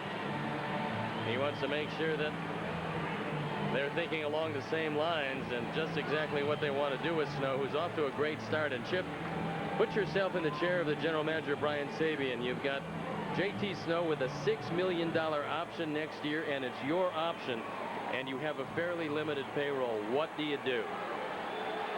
Thanks for the memories, JT. Go get him. That's exactly right. Buy him a Samsonite and put Felice at first. It's cruel business, but business it is. And Snow's not a power hitter at a power position. And they would love to add some more stock. They've got Pedro Feliz, a young infielder who they think can grow into a pretty good power hitter. But they've also got Alfonso at third base, which is Feliz's natural position. Well, JT Snow has a great glove, and he has produced 21 driven in. But he is not the most powerful guy around. No balls, 2 strikes. That's not to say he's not going to sign someplace else. Who knows? Maybe the Giants will keep him. He's a real good player. It's just that this has always been a team that has kept their budget at a certain point because, Chip, this is a privately financed stadium. They have a huge mortgage on a yearly basis. This was a model, they thought, for a lot of teams, but nobody has jumped up to privately finance a stadium quite yet. The 0-2 pitch is popped up and out of play by Snow. There's Peter McGowan, the owner of this Giants franchise, enjoying a renaissance of baseball in this city. Gone are the days of old Candlestick Park. Well, he's done some great things for this team. He helped build this ballpark, spearheaded the effort. He brought Dusty Baker here in the first place, and although it hasn't ended well for their relationship, you can't forget that he was the guy that championed his cause at the beginning. Good inside corner. Snow is frozen, if you'll pardon the pun. Third punch out for Kerry Wood, and a big second out. And he now heads to the Giant dugout, shaking his head. Giants and Cubs offenses still struggling to figure out the strike zone tonight. Well, one time during his career, Alfonso has hit the ball out of the ballpark, and this is a good slider. There should be no complaint at all from JT Snow. That was a real good pitch. One more hill to climb, though. It's Alfonso. He flied out. He's hitting a .169. Well, Felipe Alou has said he has soft hands, meaning he's just trying to float the bat through the strike zone. He wants him to get a little bit more aggressive and attack the ball. He was known with the Mets as a great clutch hitter. This is the biggest situation in the game to date. Popped up. No play. 1 ball, 1 strike to Edgardo Alfonso. Well, they knew that they were getting a pretty good defensive third baseman. They felt they were getting a run producer, and that's why they hit him in the 5 spot in back of Barry Bonds, which is a very important spot in the batting order, but he just did nothing. Let's hope that continues until the Cubs leave town, because this is a quality player. Driven in the air to right, but Sosa got a terrific jump on the warning track. He'll haul it in, and Kerry Wood gets out of a huge 3rd inning mess. He'll hit 3rd in a 1-1 game when we come back.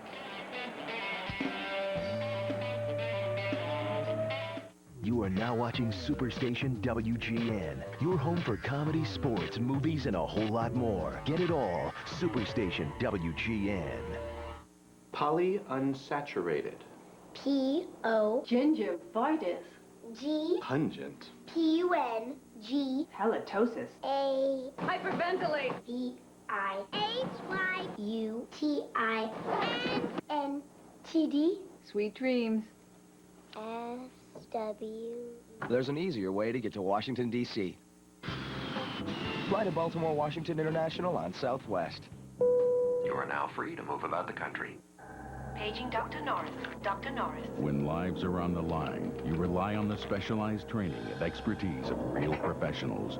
People who use the tools at their disposal to find out what's wrong and fix it. But even with years of experience, it's not always easy. Appearances can be deceiving, because even though this isn't a hospital, this is a surgeon. He just operates on cars. Paging Dr. Norris. Your car is ready. CarQuest, their professional choice. This portion of Chicago Cubs baseball on WGN is brought to you by the 4,000 CarQuest Auto Parts stores across America. You'll find it at CarQuest. This is how a lot of us get to work. This is how the staff of Adventure Inc. gets to work.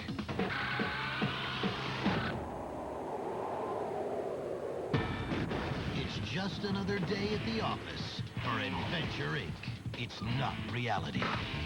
It's better. Starring Michael Biehn. Check us out! Adventure Inc. Sundays at 9 Eastern on Superstation WGN. Cubs baseball on WGN is brought to you by Bud Light, for the great taste that won't fill you up and never let you down. Make it a Bud Light. You know, Steve, I didn't realize that tonight was Ron Santo lookalike night here at Pac Bell Park. We had a couple of Ronalds, and they both look very similar. We'll try to find them for you before our evening concludes as Martinez scorches that to center. Grissom, a terrific jump. One pitch, one out here in the Cub fourth. You know, I talked to Marquise before the game, and I was talking about this center field, and he said, look, I know it's 421 to right center field, but if it goes there, it's going to be a triple anyway. He said it's much easier to play than a 3-com, previously Candlestick. He goes, the wind is not that much of a factor. And he goes, and I've got two pretty good guys on my left and right. I look over, I see Bonds, I see Cruz Jr., and I know that they can both go get him. So for me, I don't have to cheat to the alley one way or the other. Damian Miller apace at his first time up. And there it is, 6.2 miles. It might as well be a million miles away. You remember that place. Anybody who's been around baseball for any length of time remembers it as well. It was a great place to watch a game in the daytime, but at night, it was awful. Well, I can tell you some wonderful memories because the first 2 years of my career were with the Giants in that ballpark. And I can remember one night we faced Bob Gibson in St. Louis. He came out. It was so cold he threw 4 warm-up pitches. He shut us out on 2 hits that night. 4 warm-up pitches. That's what he did to warm up for the game. Grounded toward Alfonso at third. He'll give ground. A long toss across in time. 2 outs for Kerry Wood. Well, still, you need to bring a parka and a blanket. It's a little chilly at night here. Again, our game time temperature about 58 degrees. You know, everybody you see that they're bundled up, Chip, but for us up here, as long as you got that heater fairly enclosed. Oh, hey, this is paradise. Nice, comfortable chairs. It's a beautiful view, comfortable chairs. Nice place to watch a baseball game, and this is one of the better games, atmosphere-wise, we've seen. A strike to Kerry Wood, who bounced out to first with the pitcher covering his first time up. Cardinals hammering the Mets 7-2. That game's late in St. Louis. Matt Morris starting for the Cardinals. Al Leiter was the starting victim for the Mets, who committed 2 more errors tonight. That Met team cannot pick up the baseball. An atrocious defense. They've got it. The Mets second last in the league in fielding, Chippy. Only Cincinnati worse. Well, they had 8 errors in 2 games against the Diamondbacks on Sunday. Well, but that was deceiving because they didn't cover that much ground. I love that. 1 ball, 2 strikes. Now it's 2-2. 8 errors in a doubleheader. And by the way, they managed to strike out 27 times in those 2 games. So well, that can happen against the Diamondbacks, who are a lot better than they've played. And Chip, you know, for all the folks in Arizona who watch the Diamondbacks and happen to watch our broadcast, keep the faith, folks. You got a much better team than they've shown, and they're going to break out of it and be a force in this division. Kerry Wood strikes out, no argument. Reeder has a 1-2-3 fourth. He's coming up second in the bottom half. Good game, 1-1. Halibut with polenta cake sounds good. Oh, but polenta sometimes makes me break out. I will get, a vegan club sandwich. Vegans are like so in. Is the salmon East Coast or West Coast? That'll just do a number on me. I can come back later. Crab cakes. I had crab cakes. Sir? Porterhouse, medium, rare, slaw, Cobb, ranch, blue, fries, baked, toppings, all of them. Oh, here's something. Coconut dipped shrimp sauté with pilaf. I like pilaf. The BMW 5 Series has changed very little since its introduction in 1997. And with good reason. Because over the last 7 years, it's won more awards and accolades than any other car in its class. Begging the question, what could possibly be changed to improve it? The least price. BMW, the ultimate driving machine.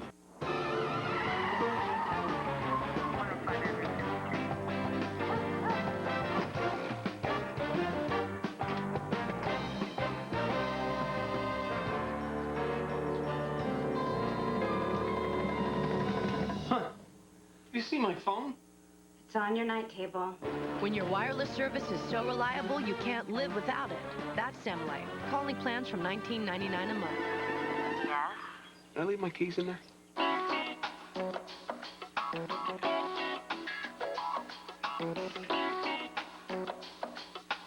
Michelin designed the cross-terrain SUV tires specifically for SUVs to help provide responsive handling and a smooth ride. You'd be surprised just how smooth.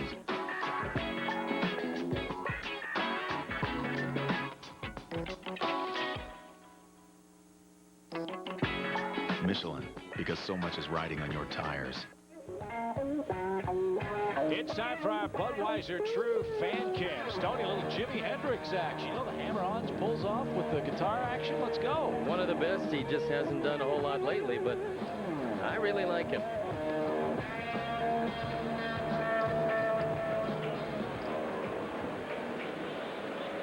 Fourth inning. That's brutal. Grissom, Reeder, and Durham are coming up. It's a 1-1 game. And Marquis not seeing the baseball too well against Kerry tonight. No, I believe if you watch how Marquis has approached that slider, if you gave him a fastball middle in, you'd really just be helping him out. And if you get ahead, you can wipe him out on the high fastball, but he's not seeing the slider at all. That one pulled, and it hits the bag. How about that? So Grissom around first. He's thinking about two, and Alex, a good hustling play, slides and saves a two-base hit. Well, that was a great play because Alex knew he couldn't stop if he tried to pick it up, so he slid to the ball and got up quickly enough to hold him at first. This was a slider that hung, and the break was it hit the bag.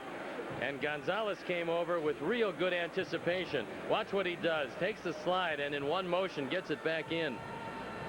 It's a little play. It saved a base, and it could turn this inning around because now you've got Reeder. And you want the high fastball, maybe he'll pop it up. Well, he hit that high fastball into left field his first time. He tries to bunt. He lays down a gem. Wood lost the handle. Reeder stumbles. Now Kerry flips to first. Now the Giants are going to claim that Wood interfered with him as he fumbled for the baseball, and I think they got a great shot. Here comes Alou out to argue. It won't be interference, Chip, because the pitcher has a chance, like any fielder, to field the baseball, and the runner cannot interfere with him. And once you kick the ball, you can follow it and try to make the play. Well, that was the question. I'm sure that Alou's going to say, look, the reason there was contact was because the defensive player didn't field the ball cleanly. Well, now we're going to have a meeting between Dana DeMuth and Jerry Lane. I hate to disagree with you, but I got to think the Giants are going to get this call because Kerry handled that ball in fair ground, had it roll off the end of his glove, and then bumped into Reeder. Well, Reeder bumped into him, though. If you look at it, watch what happens. He goes to tag him, but now Reeder pushes Kerry Wood out of the way. It's a real interesting call because it's a judgment call on the part of the umpire. It involves a rule, but it's still their judgment. And if they say in their judgment Kerry Wood was perfectly entitled to go field the ball, they will call him out, and the sacrifice will be successful. If not, this could turn into a huge inning for the Giants. I think it's going to go the Cubs' way. You think it's going to go the Giants' way? And I don't think they know which way it's going to go. We'll see what the umpires decide. Either way, Chip, I'd like to see when guys have time, catch the ball with two hands and make the play. We've seen the Cubs more times than not, and that's everybody on the pitching staff, make the play with one hand, and they usually don't make it well. And you're right, defensively, the Cubs' pitching gloves have been downright offensive. They have not helped their cause by fielding cleanly. And now this umpiring crew has to handle yet another knotty problem. Now, Reeder's standing at the first base bag. He was out on the play. The only question is, did Wood interfere with him, or did Reeder obstruct Wood in his attempt to go get the baseball? Well, a real interesting choice by the umpires, and I've always believed that the fielder, even if he bobbles it, has a chance to go and make the play. Now watch it. Kerry uses one hand, ill-advised, but then Reeder tries to push him out of the way, and then Kerry goes and makes the play. In trying to push him, he lost his balance, and they're going to award him first base. And now Dusty Baker is on his way. You were right. Now Dusty's coming out. I think what the umpires are going to say is, look, and this is, again, splitting hairs. Did Kirk Reeder push Kerry Wood out of the way in an attempt to get to first base, or was the contact incidental for Reeder to try to get out of Kerry Wood's way? Whatever the case is going to be, you're going to have grounds for a protest in this game if it turns out to be a one-run Giant victory later on. Well, it's still going to be a judgment call, and you can't protest a judgment call. The question is just exactly what does the rule book say, and sacrifice E1 is going to be the official scoring on the play. You're going to have 2 men on with nobody out. We'll peruse the rule book and see exactly what it is and what subsection the umpires are going to use to allow Reeder first base in this 4th inning. Well, Dusty hasn't been happy with this umpiring crew tonight, and this is not going to help his disposition any. However, it was explained to him. He goes back, and now it was all started because Kerry tried to one-hand the ball when he had all kinds of time to two-hand it. And I think they're probably going to say that Kerry, because he did touch it, obstructed the runner. In any event, he's at first, and the long and short of it is first and second, nobody out. So here's Durham. He homered in the 1st inning, and another big mess for Kerry Wood. 2 on with nobody out. He shows bunt, and Lane says that one's good enough. Well, now we'll see how the Cubs to try to defend this one. Now that time, Martinez stayed back and Kerry came straight ahead. That means that nobody was home on the left side. You have to make a decision. Either Ramon is going to charge it, and sometimes you'll slide Gonzalez in behind him at third, or Kerry will have to charge to the line and Martinez will stay back.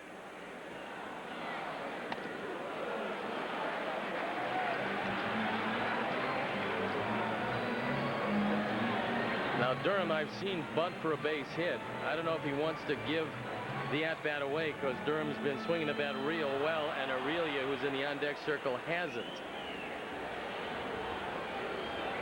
I would think he'd let him swing away, but we'll see what Felipe Alou has in mind. 1-1 game. We're in the 4th inning. It has been bizarre. Ground ball, bunted beautifully. 5-4.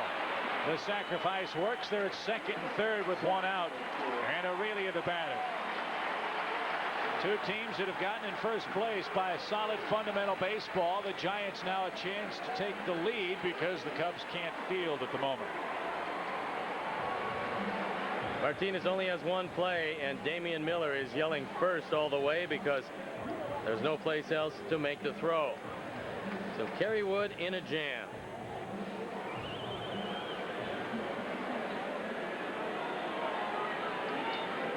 Aurelia coming off a road trip that saw him knock in just 2 runs. He's only poked in 9 all year. A couple more of those, his total will stay at 9. Strike 1 to him. Well, this is a situation where Miller has got to knock anything down, because you probably are going to go at Aurelia with a whole lot of sliders. Kerry does not have a wild pitch this year. The game plan is simple. If you can get by Aurelia, you just walk Bonds. No stranger to the intentional walk. Nothing in 2. Threw that one past him at 97 miles per hour. Well, Aurelia's fanned 17 times. in 94 at-bats. So you can get him. And then I wouldn't want any shot at Bonds. After an 0-2 count, like most hitters, not too effective. But the infield is back conceding the run on a ground ball. 2 outs. Wow. Kerry Wood carved him up. 4th strikeout of the game. Even though Cruz is 2 for 2, I cannot pitch to Bonds here. Good slider, good stop by Miller. Big out for the Cubs. Well, Dusty was on the other side of the coin for 10 years, watching people pitch around Barry Bonds, putting him on first base. He knows the damage he can do. The 11th time this year he's drawn the intentional walk. And even if Cruz beats you, you can't let Bonds beat you in this lineup. So Wood will walk his second man of this ball game, first time intentionally. And you're right, don't let the star beat you. Bonds is the star. Cruz has had a good night. He's 2 for 2, and he'll bat with the bases full and 2 men out. Jose Cruz has gone on each side of Eric Karros. And here comes Larry Rothschild. He wants to have a word with Dick Pole and how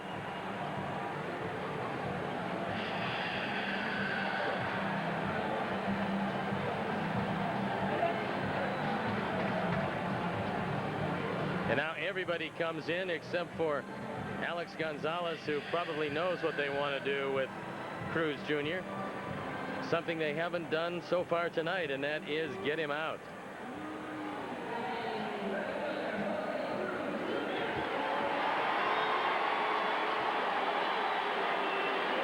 Well, everybody said that Cruz was going to go to Baltimore, and his 2 other offers were Baltimore and Tampa, and he chose, no doubt, the best situation for him. No place to put him as Kerry misses high and away. 1 ball, no strikes. Cruz originally a #1 pick of the Seattle Mariners. They thought he'd be alongside Ken Griffey Jr. for a long time. Didn't work out that way. Now he's here in San Francisco on a 1-year contract. Well, bear in mind, Chip, he leads the Giants in strikeouts, but Kerry Wood has fallen behind 2-0.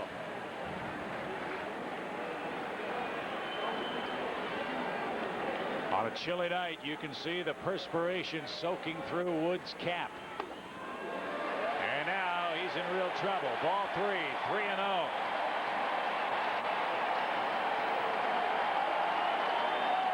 Only J.T. Snow has driven in more runs in the Giant lineup tonight than this man. Cruz. 3-0. 2-1 San Francisco.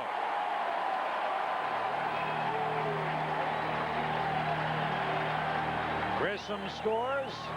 Reeder to third. Bonds to second. And the inning would have been over had Kerry fielded the Reeder bunt.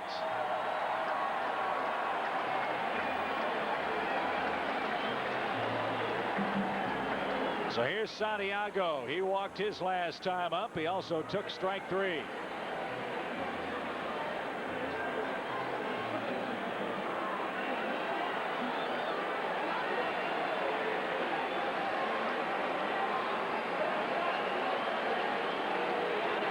Santiago hitting .304 at the moment.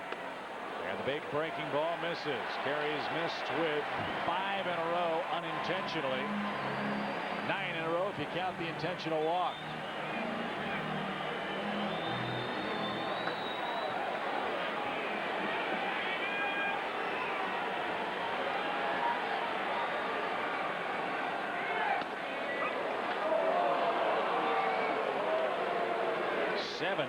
Pitches for Wood tonight. Giants have a 2-1 lead.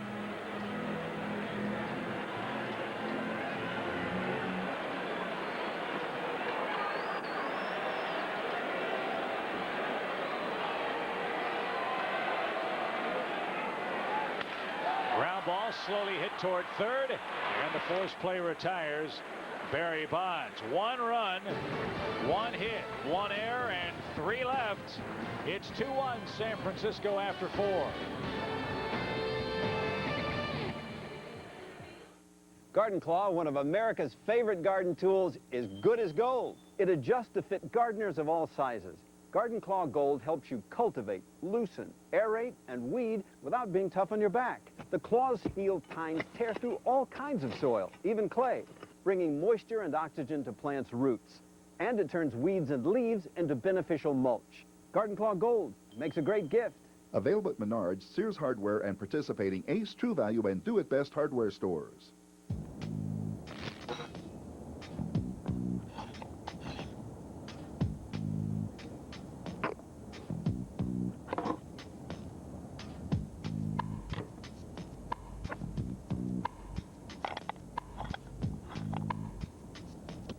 A Duramax bulb lasts longer. 1 year life. Duramax. Light bulbs that last. From Philips. Enter to win the experience of a lifetime from Philips Lighting and the Home Depot. Come on, Dad. You can do it. Faster, Dad. Keep going, Dad. Let's go, Dad. Ring the bell at the top. That's my dad. He's going all the way up. You're going all the way up to the top, right, Dad? At least you can count on Toro mowers. Guaranteed to start on the first or second pull. Or we'll fix it free. You are now watching Superstation WGN, your home for movies, comedy, action, and more. Get it all, get it here. Superstation WGN. Filling Grace, filling Grace, filling Grace, filling Grace. 5 days. A week? 5 days. 7:30 Eastern on WGN. Don't want to speculate, Steve, but on a cold night in a 1-run game, Rich Aurelia has left the ball game. Nafi Perez now takes over at shortstop. He'll hit in the number 2 spot for San Francisco.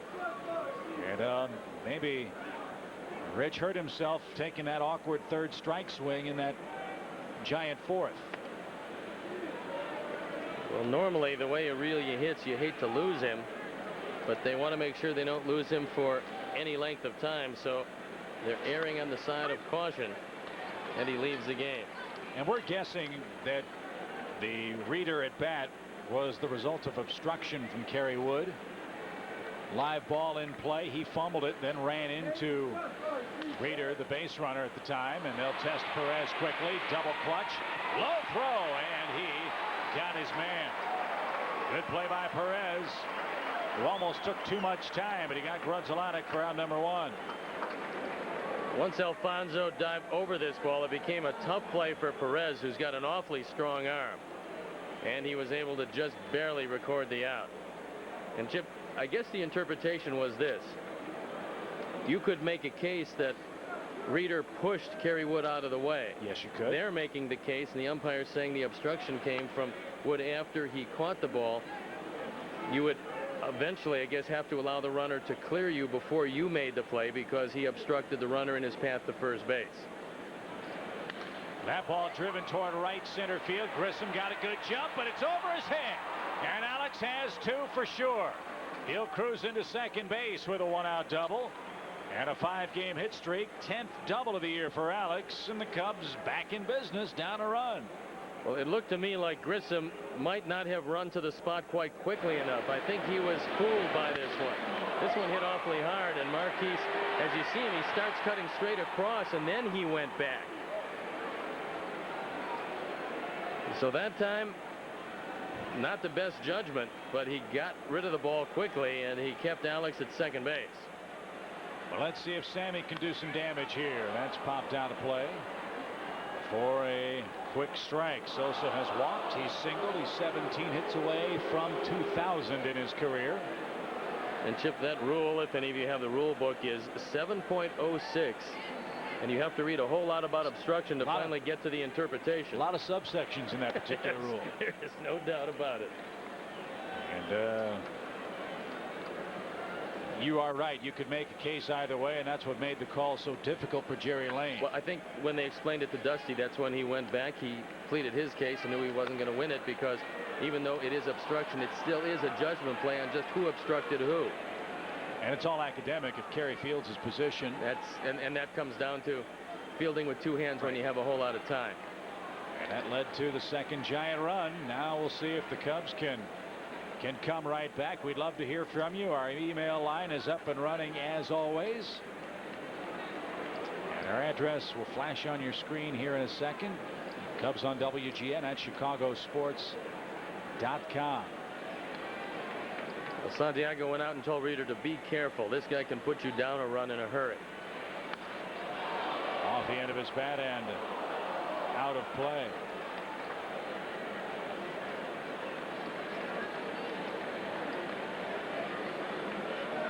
Giants with 6 hits, the Cubs with 5, and the game's only error. Giants leading it 2-1. Big lead at second from Alex, and Sosa drives that ball to right. Cruz got a pretty good jump on the ball, makes the catch shy of the track. Alex will tag, and he'll mosey on to third with 2 men out. Well, here's a chance for a redeemer for Moises. Twice he's come up with base runners on, and twice he's hit the ball right at shortstop. And he's done it by trying to pull that outside pitch.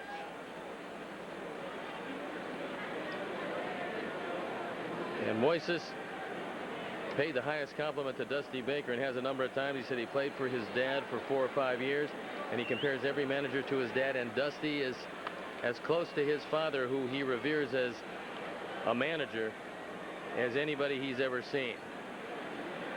And it's funny, Benito Santiago said the same thing. He said playing for Dusty, playing for Felipe is playing for 2 of the best, and they both do whatever they can to get the most out of their respective players. 1 ball, no strikes. Benito telling us that one of the things that does make them so special in getting the most out of that player, whether he's going well or going poorly, they both have that unique ability and desire and willingness to walk up to a guy and tell him, "You're my guy. I believe in you." Players, they revel in that kind of confidence. And a hot shot. There's a pick-me-up. You hit it to right, you can beat this guy. 2-2 score. Alou snaps out of a 1-for-20 slump with his 17th RBI of the year. Well, that shows you that Moises Alou, who is a .303 lifetime hitter, will adjust. He knows that he can't possibly roll over on this ball because it's tailing away, and if you try to do it, you hit a ground ball to the left side. He did it twice. He doesn't do it this time, and he drives in run number 17, and more importantly, ties the game at 2. So new life. Here's Karros. He's singled, he's walked, and takes the ball high. The game is even. The hits are even. 2 runs, 6 hits apiece. And neither of these pitchers are going to be around at the end. No. Not with the pitches that they've thrown early in this one.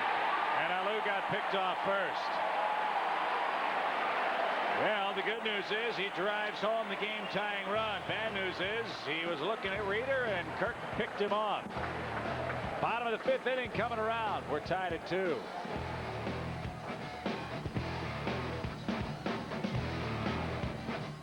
There we were planning our vacation online. That's when the pain started. Digititis is a repetitive stress injury, just like carpal tunnel syndrome, except different. Basically, it feels like a fleshy fireball on the end of my hand. We're seeing an explosion of this with all the double clicking that's going on. If we catch this early, we can help. Searching for a great airfare online doesn't have to be a pain. Just go to southwest.com for our $39 to $99 internet specials when you purchase by May 1st. You are now free to move about the country.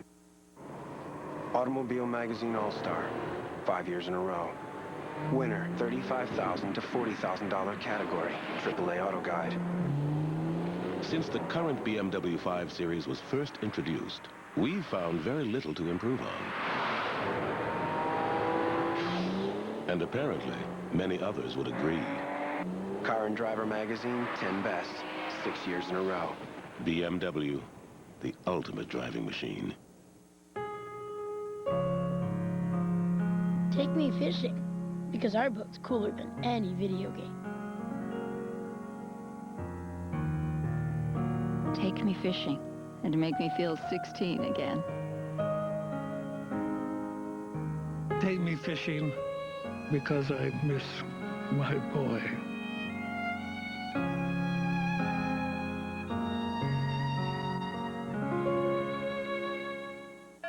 In 1211, the Carpathian brothers took a vow of silence.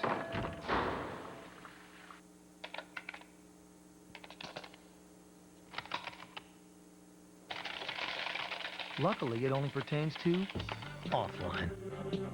After all, when you can share personal pics, favorite cuts, and streaming video, who needs talking? You've got mail. The new AOL for broadband. Welcome to the worldwide.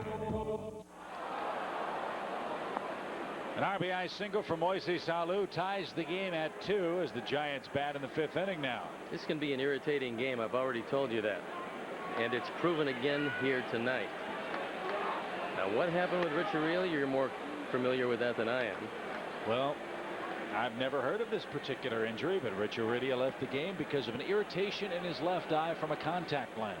Well, that's why I've stayed away, Chip. I want to make sure that that technology is sound before I rush into contacts.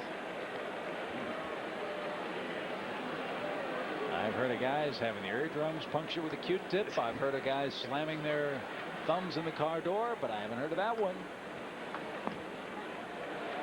And Aurelia lost for the rest of this game. 3 balls and a strike to J.T. Snow, 0 for 2 in the ball game. Well, Kerry has gotten behind far too many times tonight, and you're flirting with danger with this San Francisco team. They're off to a great start, and they can execute. Driven in the air on a 3-1 count. Snow tried to tomahawk it and flies out. 4 out number 1. Here's how the top of the 5th ended after the Alou hit. He got picked off.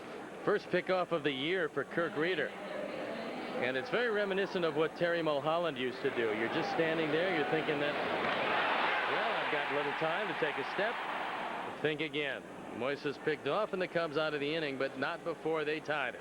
Here's Alfonso. He's flied to center, and he has flied to right. And he hits a shot into center field under Grunzelonic's glove. Mark thought he should have had it. There's the 7th Giant hit. 1 on, 1 out for Grissom.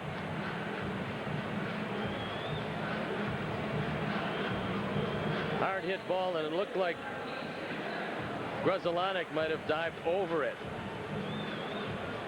This one was sinking, and that's why it got by him. He thought it would stay up a little bit longer.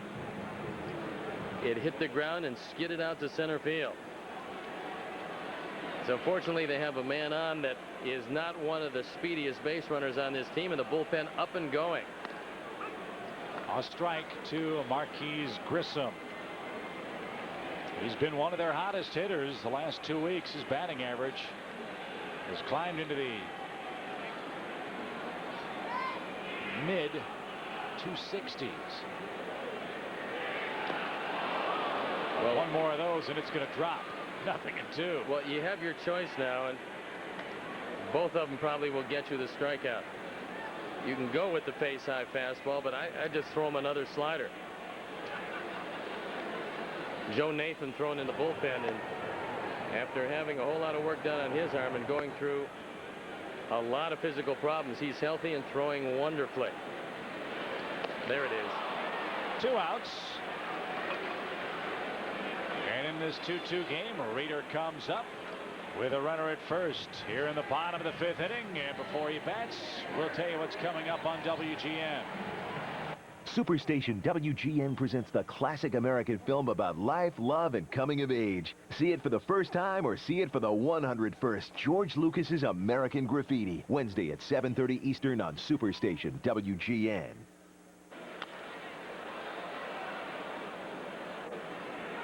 Strike 1 to Kirk Reeder, who's been on base twice tonight.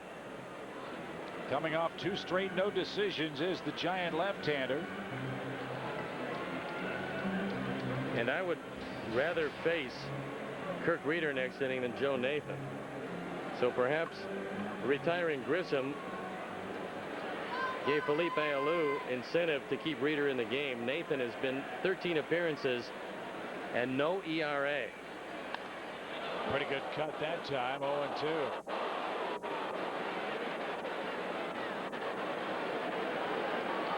Obviously, one of the components of a very good team is a very good bullpen. Cubs have one, Giants have one. And they have one despite Rob Nen, who's having all kinds of arm problems, and he's their closer. He's out. Another cue ball shot to third. Reeder has to run hard, and he's retired, and Wood has a relatively uneventful fifth. Folks, this is a real special game tonight. It's 2-2 heading to the sixth. Ooh, you're a naughty little boy, aren't you?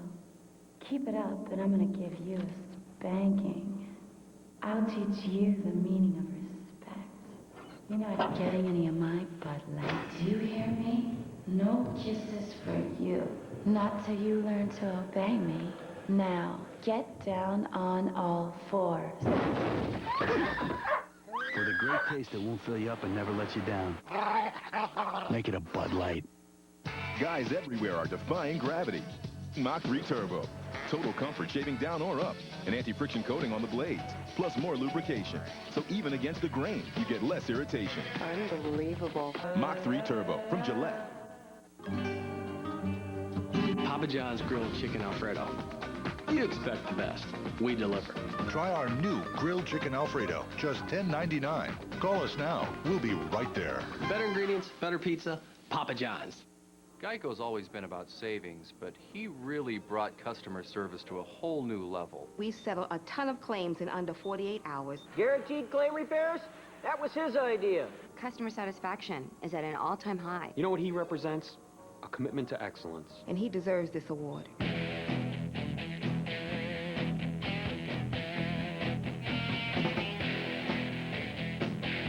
Geico. 15 minutes could save you 15% or more on car insurance. This copyrighted telecast is presented by the authority of the Chicago Cubs and may not be reproduced nor retransmitted in any form. And the accounts and descriptions of this game may not be disseminated without the express written consent of the Chicago Cubs.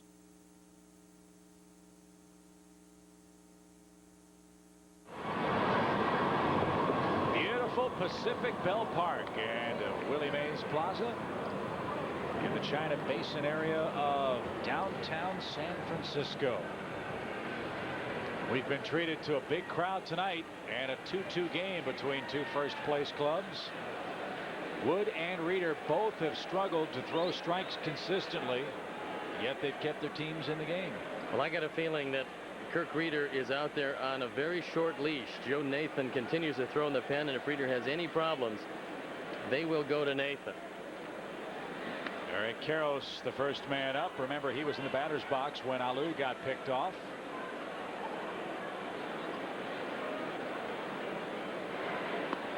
And Reeder trying to find a rhythm, misses with ball 2. Cubs entered play tonight with a 2-game lead in the division. The Cardinals were big winners at home over the hapless Mets tonight. They've got to win to stay 2 in front. Rockies were pounding Cincinnati and have defeated them 10-5. Rockies could gain a game if the Cubs could beat the Giants tonight. Well, now you're going to probably see something away in a tight ball game, and hopefully Eric can go that way. 3-1. Ooh, he shaved off the inside corner. Pretty good pitch. Santiago set up in there, and Reeder put it right there. He hasn't worked inside there too often tonight, but he painted the corner perfectly. Base is clear for Eric Karros. And a little chopper hit toward third. Oh, nice pickup over there by Alfonso, and he gets his man by a step. 1 away in the 6th inning. 9 o'clock in the Pacific time zone. Hope you're enjoying our telecast. Let's pause for station identification. You're watching the home to 100 American and National League games all season long. Superstation WGN.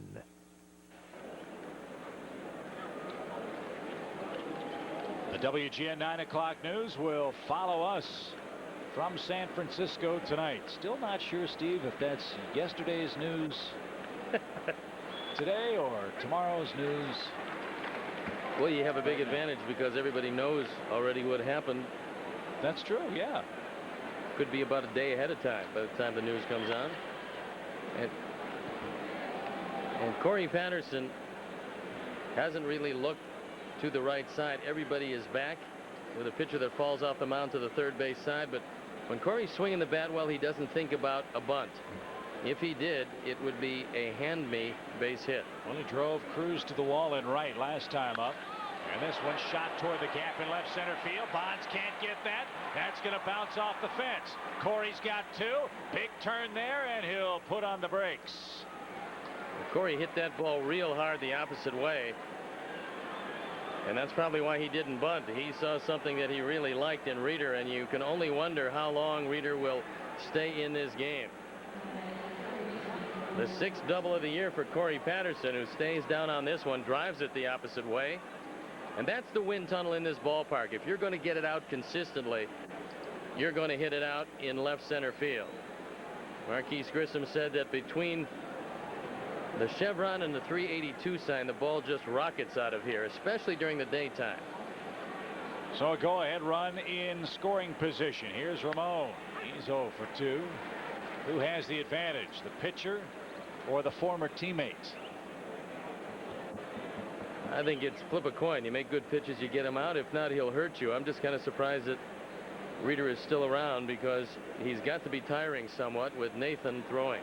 104 pitches now, 1 ball, 1 strike, and now the Cubs bullpen's going to go to work. If they can scratch across a go-ahead run here, Dusty Baker, you've got to figure, we'd be more than happy to play battle of the bullpens here. Looks like Mike Remlinger starting to get loose, and he'll try to do it in a hurry. Hot shot into left field. That's going to drop. Corey off with a crack of the bat. Bonds loads up. The throw caught off, and the Cubs have the lead. I think Felipe, and I said it before the fact, he's just waited too long with Reeder. This is somewhat surprising to me.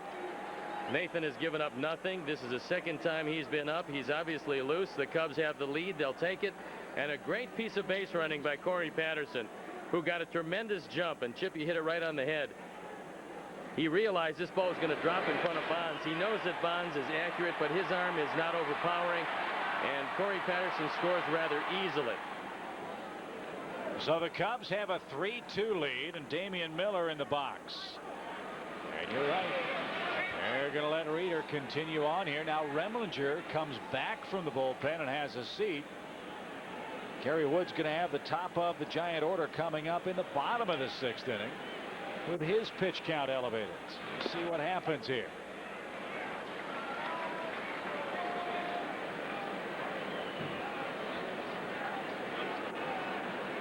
It's kind of interesting because Nathan, who has had some arm problems, although none this year, has been up twice now.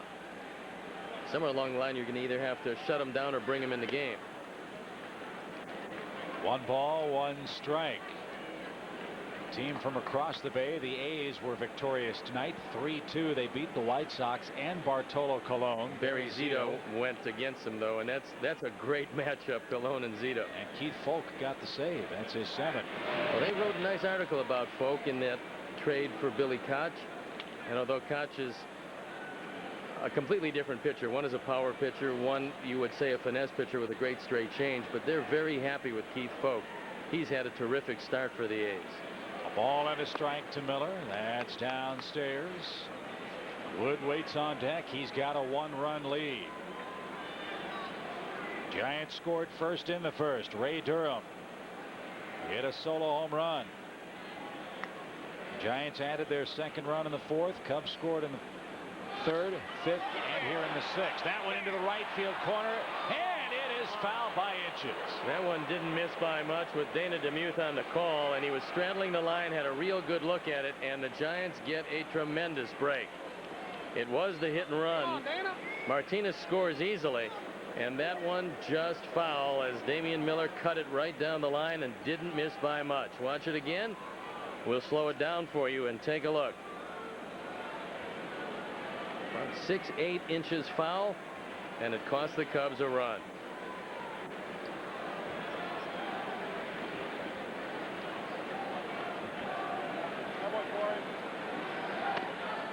Try to tie him up inside.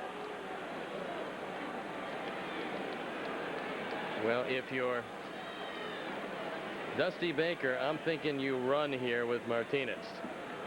Although you got to be aware of the pickoff move. He's Picked off one man already. Runner is going, and Miller fights off a tough pitch to keep the at-bat alive.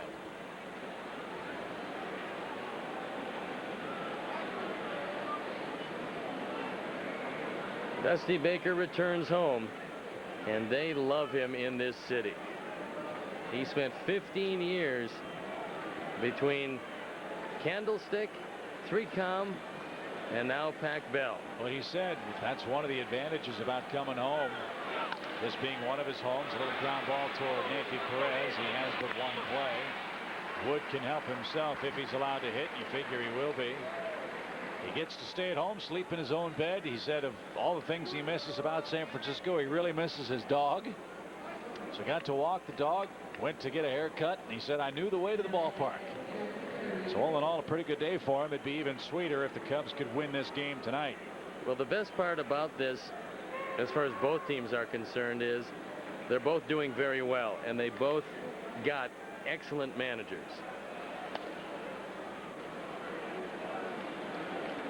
Dusty, when he left the Giants, left a handwritten note for Felipe Alou in the manager's desk, wishing him well, sending along his best. And it really is a very close-knit fraternity. Whatever problems Dusty Baker might have had with ownership here, you don't take it out on the guy that follows you in that very, very high-profile seat here in San Francisco. Well, these two guys have gone head-to-head, and they have the utmost respect for one another. And also, when you talk to the players of both teams and ask them, what do you think about that guy sitting in the other dugout, both teams will tell you how much respect they have for the opposing manager. 2 balls, 2 strikes to Kerry Wood. Again, he'll have Durham, Perez, and Bonds in the 6th inning. But he'll also have a 1-run lead at 3-2. Ground ball toward third. And it's out of play.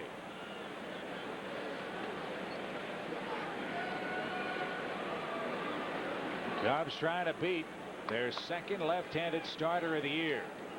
And the pitch is really piling up for Reeder. 117 of them. Well, there's no doubt that Felipe is squeezing just about everything he can out of Kirk Reeder, and he is certainly hoping to get out of this inning. This will be the last man he faces, I believe, one way or the other. 2-2.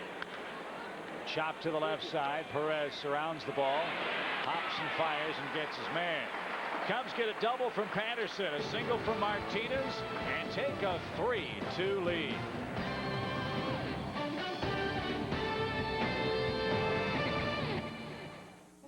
Escape the ordinary. Explore the unknown. Or witness history in the making. It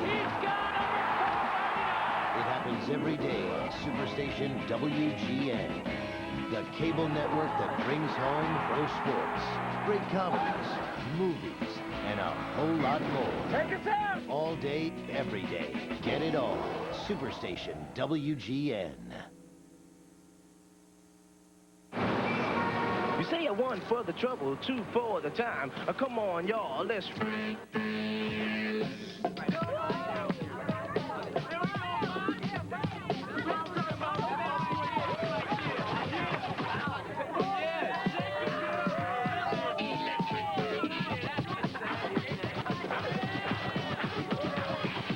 The bold fruit taste of Jolly Rancher. The flavor never fades.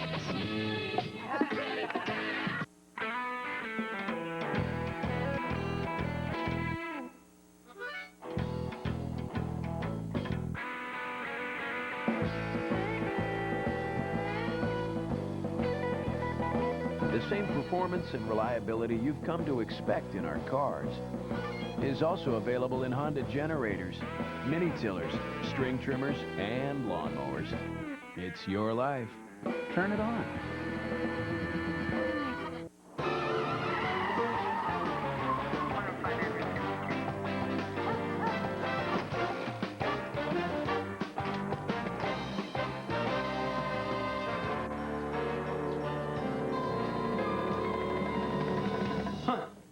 You see my phone? It's on your night table. When your wireless service is so reliable, you can't live without it. That's Semlife. Calling plans from $19.99 a month. Yeah? Can I leave my keys in there?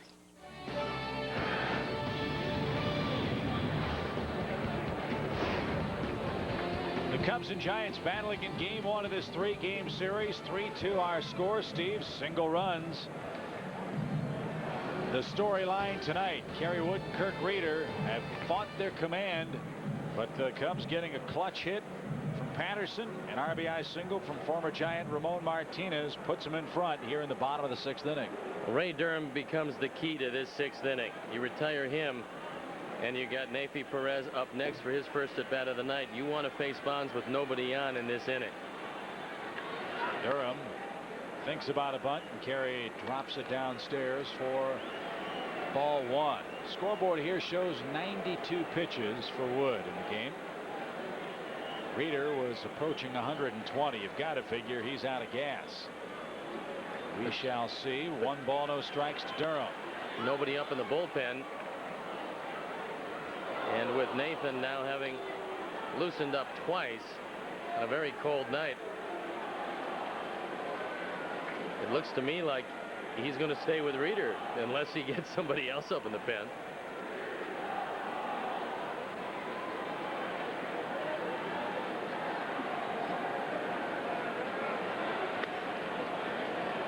Kerry didn't get the breaking ball called. 2 balls and a strike now. There's a look at the man who was born in Centralia, Illinois, Kirk Reeder. He's been a wonderful pitcher for the Giants over the years. 2-2. A.J. Burnett for the Florida Marlins. Boy, this is a sad story. More elbow problems. He's having Tommy John surgery. Done for the year and maybe 2. Well, they talk about 18 months to come back fully from that one, and then it's flip a coin. How about that swing? Wow, you talk about handcuffed. Durham caught in between, and Wood has his 6th strikeout, and the inning sets up very nicely now. Well, Ray Durham takes a look at this and says, well, I guess, yeah, it's a strike, so I'll swing, but boy, it's going to look embarrassing.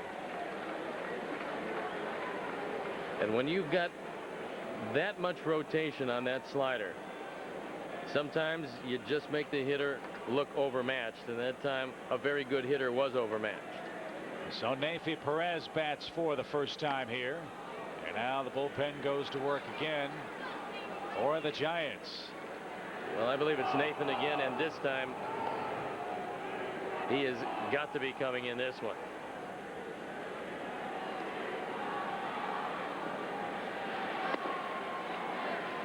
One of the reasons why for the first time tonight Bonds is hitting third is that Felipe Alou thought, number one, he'll get him to hit in the first inning, hopefully with runners on base, and number two, he might get him one more at bat for the night. Upstairs, 2 balls and a strike, and in a 1-run game, 1 at bat, obviously, with Bonds on your side. Could be big.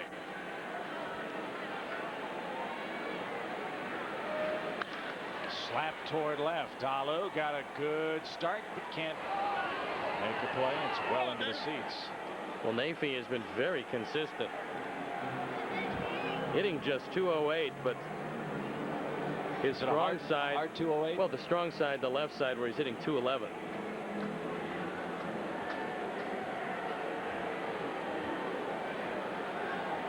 I think the aroma of the garlic fries is starting to get to you. 2 balls, 2 strikes. Oh, another nasty yacker. 7 strikeouts for Wood.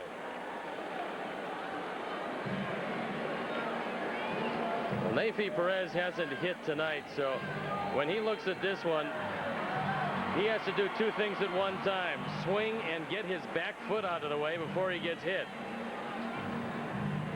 He does the latter very successfully.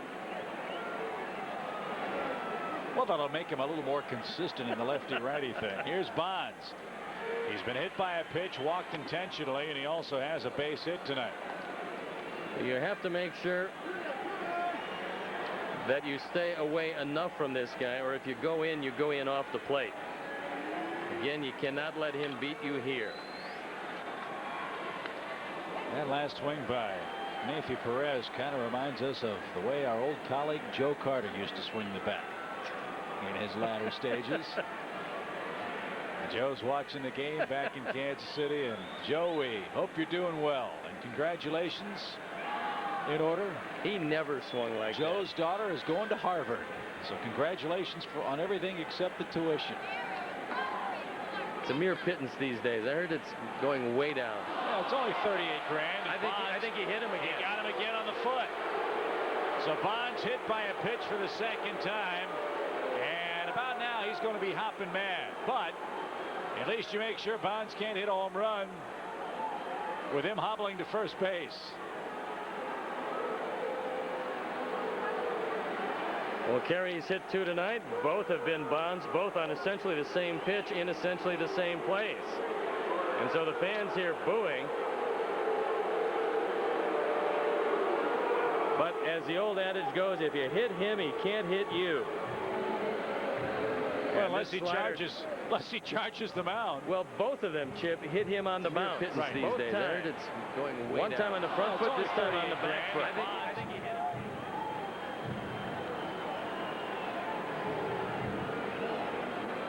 There's not a whole lot the pitcher could. I mean, Bonds has a point. Hey, throw it a little closer to the strike zone, but that's the whole point. You try to get him out of the zone.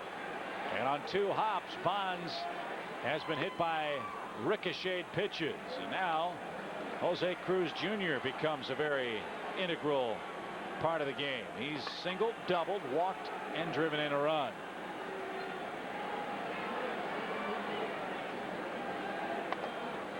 Well, you wouldn't want Eric Karros to come too far off the bag at first base, because you can live with a base hit to his right, a base hit to his left, and Bonds might just score from first base.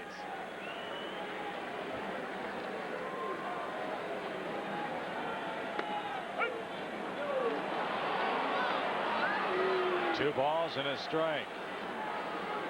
We've had an interesting strike zone early in the game. Not much complaining about it now. We've had an obstruction call. Now we've got a 3-2 Cub game. That's high. Ball 3, 3-1. Cruz has had a slugging percentage this year of .615, and Kerry Wood has yet to retire him tonight.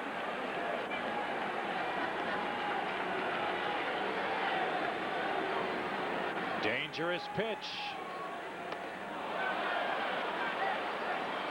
Cruz flips the bat away as the late strike call makes it a full count, and umpires hate it when the players do the umpiring.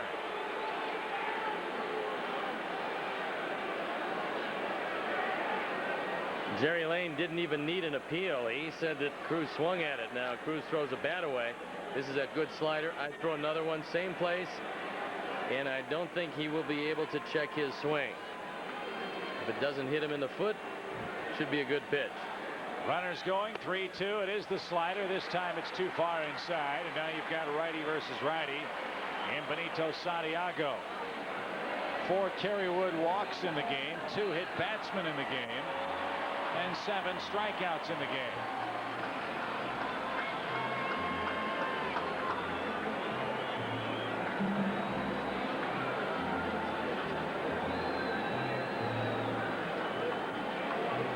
Here's Benito. He's got a sore right elbow. See if Kerry can make it a little more sore here in this at bat. 2 men on with 2 outs. Cubs by a run in the 6th. Blew it right past him. Pitch number 111 at 95 miles an hour. Now the bullpen is springing to work. Looks like Juan Cruz trying to get ready as quickly as he possibly can. Not for Snow, but if this inning is still alive, Alfonso and Grissom come up, both right-handers.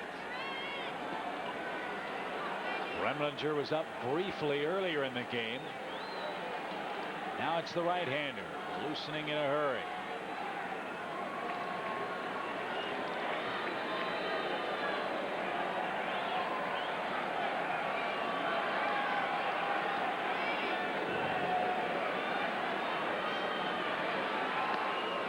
That's unhittable. 0-2. especially after you've seen the high fastball, and the release point is the same. So you have a tendency to give up on the pitch, and then that one snaps down right over the middle of the plate. And again, with the same release point and the real quick rotation, that pitch is just too tough to hit. Huge pitch, 0-2. Well, Santiago will absolutely expand his strike zone. He struck out looking in the first inning, but Benito is not known as a guy with a whole lot of patience, especially with runners in scoring position. He's got a rattlesnake slider tonight. I mean, it's just hissing on the way to the catcher's glove. Popped up. Miller gives chase. No play for Damian.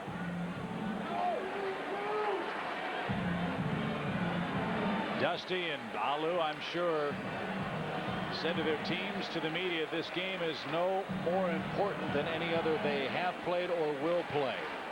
That's what they said. Yeah, nice idea, but that's not really the case for either guy. Bonds leads at second. Remember, he's got the sore leg. See you later. Nasty slider, number 8. He strikes out the side, and the Cubs, top of the order, will go back to work, leading 3-2.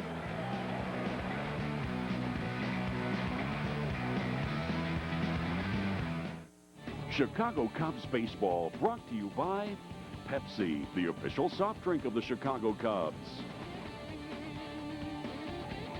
Stupid bloody Dad. bag. No, I'm just But we really want to show you something. What is it then? What is it? These aren't Pepsis. They're Pepsi Twists. You're a bunch of bloody magicians. We're not the Osbournes. You're not? We're the Osmonds. I'm a little bit country. I'm a little bit rock and roll. I dreamt the kids turned into the Osmonds. Oh, there, dear. Like twists, Pepsi Twist and Diet Pepsi Twist. It's a twist on a great thing. Garden Claw, one of America's favorite garden tools, is good as gold. It adjusts to fit gardeners of all sizes. Garden Claw Gold helps you cultivate, loosen, aerate, and weed without being tough on your back. The claw's steel tines tear through all kinds of soil, even clay, bringing moisture and oxygen to plants' roots. And it turns weeds and leaves into beneficial mulch. Garden Claw Gold makes a great gift. Available at Home Depot and participating Ace True Value and Do It Best hardware stores, makes a great gift. Are you ready to save $100? Announcing $100 savings on our powerful Gateway 500S, perfect for digital memories and entertainment. With a fast Intel Pentium 4 processor, 2.4 gigahertz, CD burner, DVD combo drive, and a huge 80 gig hard drive, only $8.99. And shipping's always included. Are you ready? Call 1-800-GATEWAY for Ready Tech Go savings. Only from Gateway, featuring the Intel Pentium 4 processor.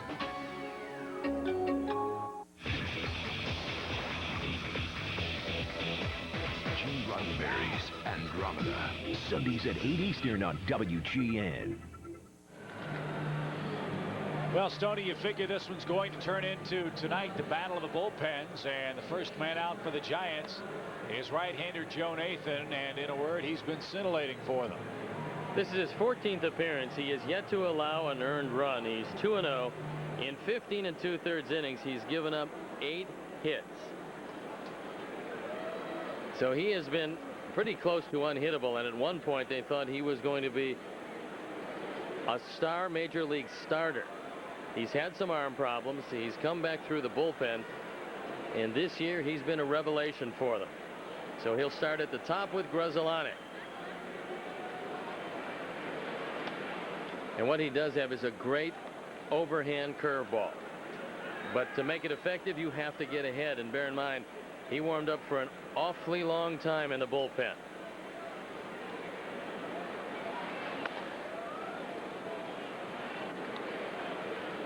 And he misses high, ball 2 to Gruzzolani. Mark tonight has doubled and scored in 3 at-bats. That double snapped an 0 for 13 slide for him. Cruz continues to work in the Cub pen. And then Nathan, who has not been scored upon since last September, works for the first time in this series. Their bullpen this year has been terrific as well. Tim Worrell has just been great. He's really picked up the slack in the absence of Rob Nen, Scott Air, Brower. They've been terrific along with Nathan. And that's one of the reasons why the Giants are where they are in first place. 2 balls and a strike to Grudzielanek. Gonzalez waiting next. And that one tomahawked back over the Cub dugout and out of play. Game 2 tomorrow night. Matt Clement scheduled for the Cubs. Haven't gotten official word about the Giants starter, but their press notes say it'll be Jason Schmidt, who's coming off some family tragedy. His mother passed away a week or so ago. And our condolences to Brian Sabian and his family on the death of his father. He has just rejoined the team, so it has not been the best of times for the San Francisco Giants. 2 balls, 2 strikes. And now it's full. Nathan couldn't pull that breaking ball down. So if it is Clement and Schmidt tomorrow, Thursday afternoon, the road trip wrap up. Mark Pryor and Damian Moss will have that game for you here on WGN at 2:30 Central Time. Cruz continues to throw in the pen. It looks like he will probably come into this one. And this is Mark Grudzielanek when he's swinging the bat well, Stoney. He'll fight off pitch after pitch after pitch. Well, the one problem that Nathan has, and the only problem, and when you haven't given up a run, you don't have too many, is the fact that he might walk himself into situations where you can score against him. This would be a big walk if he can't get it over. He did, however, and there's your first out. One away for Alex Gonzalez. He scored the second Cub run after doubling in the 5th. Nathan originally drafted in the 6th round in the June 1995 draft. On the disabled list a few times. Last year, only 4 games with San Francisco after toiling most of the season at Fresno, and used as a starter most of the season. In fact, he was a starter throughout his minor league career. But he seems to have found a home in the bullpen. And that's at the knees for a strike. 0-1 to the Cub shortstop. Nothing better than hearing a crowd on the road sitting back somewhat quiet. They can make plenty of noise here, but so far the Cubs have taken the air out of the balloon, leading 3-2. Well, that was the real good Nathan curveball, and you would think that Alex would see at least another one of those, possibly 2.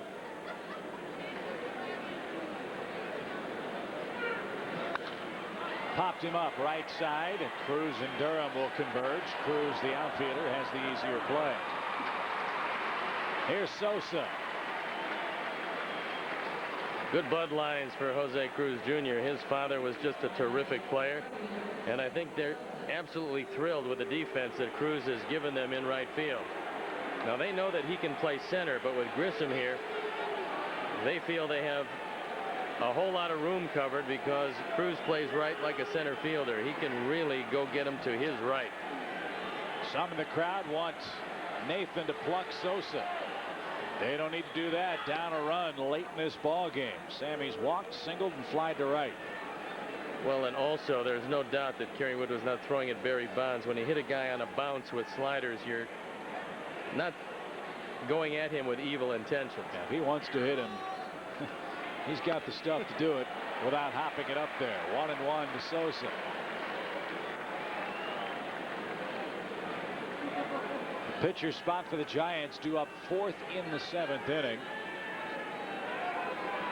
I figure it's going to be Juan Cruz getting the first summons tonight for the Cub relief corps.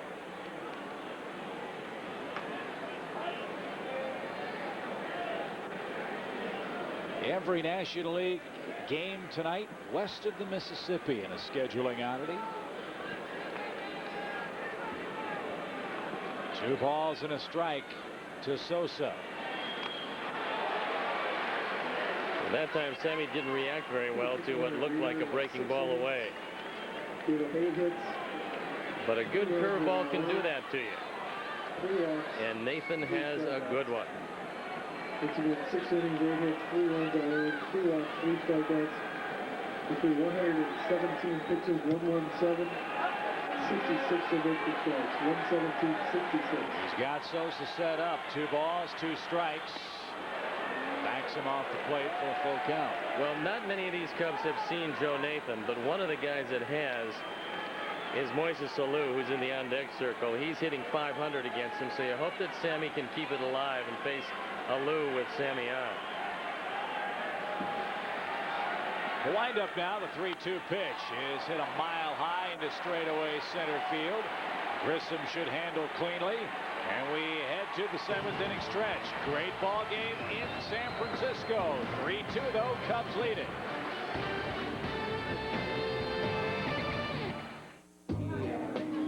You know I like you, and I like you a lot. I like Janice a lot too, and I know she's your roommate. Janice? I'm not sure how to say this to you. You know that I like you a lot, right? Yeah. It's just that I like Janice a lot too, and I know she's your roommate, and I wouldn't... So date both of us. What? What did you say? The BMW 5 Series has changed very little since its introduction in 1997. And with good reason. Because over the last 7 years, it's won more awards and accolades than any other car in its class. Begging the question, what could possibly be changed to improve it? The least price. BMW, the ultimate driving machine. 1, 2, 3, 4, let's go. 5. Who's this? It's Lars, my personal trainer. Got a great new sandwich. Gonna be really, really busy. Got to get in shape. Arby's new home-style pot roast sandwich. Real slow-cooked pot roast with cheddar and a kickin' ranch sauce, all on our new soft baguette. Let's go, Fluffy, pick it up. Try Arby's new home-style pot roast sandwich. What are you eating today?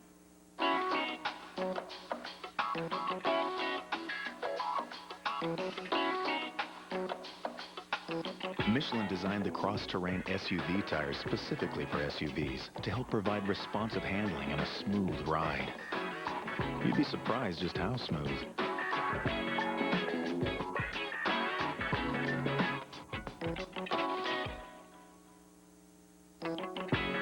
Michelin, because so much is riding on your tires. The night is done for Kerry Wood as Juan Cruz comes in, and Kerry Wood was pretty tough tonight. 8 strikeouts, 4 walks, and he produced some really awkward swings. That slider was just outstanding. He had the Giants looking. He had them swinging. They didn't catch up to a whole lot. And so he leaves with the lead, and Juan Cruz comes in. And some of those sliders made some very good hitters look very awkward. In a word, he was nasty. Wildly effective was Wood. Now we'll see what Juan Cruz has in store. Cruz last appeared on the 24th against the Padres. Struck out 2 men in an inning and a third. And that one rifled down the right field line from J.T. Snow, and it's well foul for strike 2. Felix Rodriguez gets loose now for the Giants in their pen. Cruz on for the 8th time. The ERA 6.17. You've only thrown 11 2/3 innings. Sometimes that ERA can be deceptive. But he would like to keep that changeup a little bit further away from J.T. Snow. 2 strikes. And Snow checked to swing and backs away after a 92-mile-an-hour buzzsaw came inside. There's a look at Rodriguez, who throws awfully hard. Cruz, you recall, on opening day, struck out 6 consecutive hitters. The only other Cub reliever to do that was Bruce Sutter against Montreal in 1977. That'll set up the outside corner if he decides to use it. 1 ball, 2 strikes.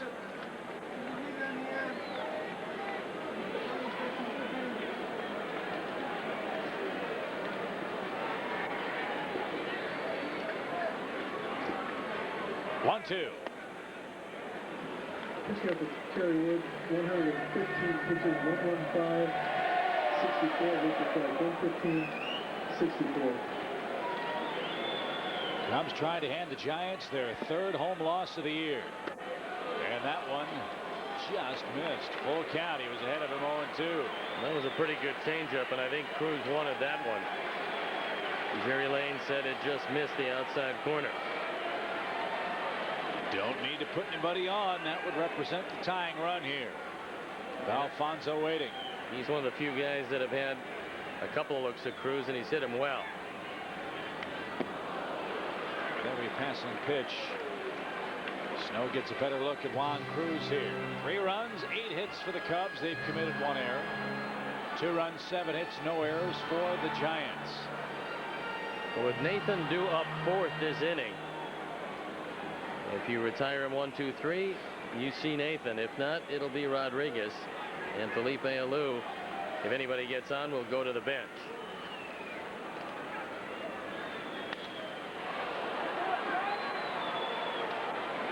Again, Snow will swing against Cruz.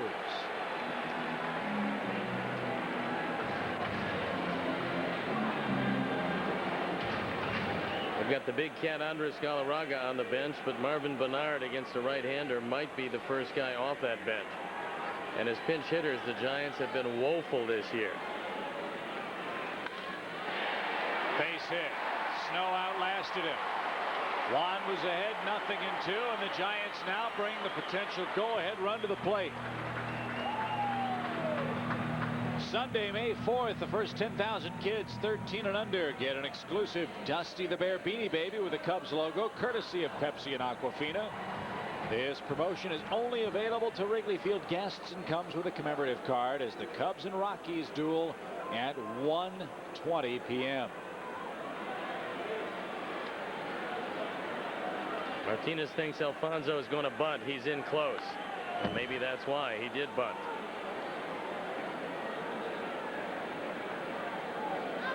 Well, in years past, this would be a pretty good hit and run situation, but Alfonso off to such a slow start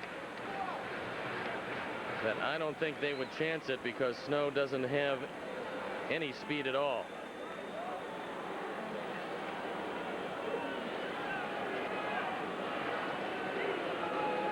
Eric Karros eavesdropping on the conversation over there. Another veteran move from him. Trying to find out what Snow's got in mind here. And Gene Glynn, the third base coach, former Cub coach. The 0-1 backs him up.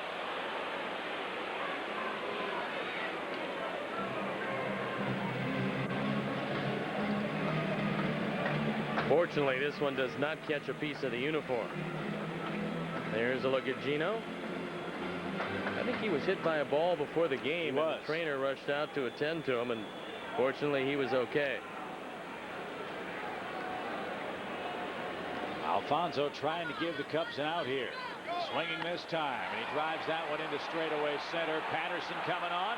Sosa coming on, and what a catch by Sammy. Great play in right field from Sosa. Not too often you see him get to a ball before Corey Patterson does. That's a huge out. Well, I got to tell you something. Sammy might not be swinging the bat as well as he would want to swing it, but this play could be a game saver because he didn't really hold up. He didn't think about anything except going to get that one, a play that Patterson couldn't make, and Sosa was able to come and get it. An outstanding effort, and he kept Snow at first base. What a play that was. Now let's see if Juan Cruz was observing the game when Kerry Wood was in the ball game, because Grissom has not had much luck with the breaking stuff tonight. He's 1 for 3. And there's the big cat in the on-deck circle, Andres Galarraga.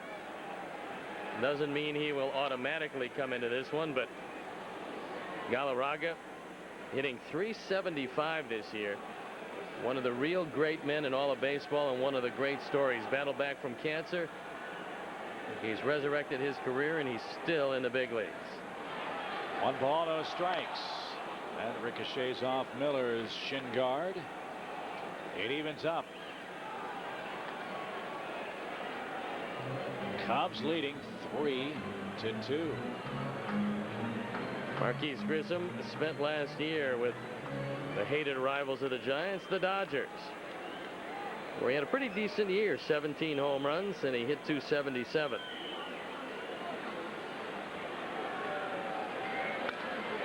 ball, fly ball, softly hit. That one's going to drop in front of Sammy. Nothing he could do about that.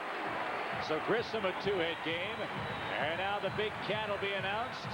Nobody up in the pen. 2 on, 1 out.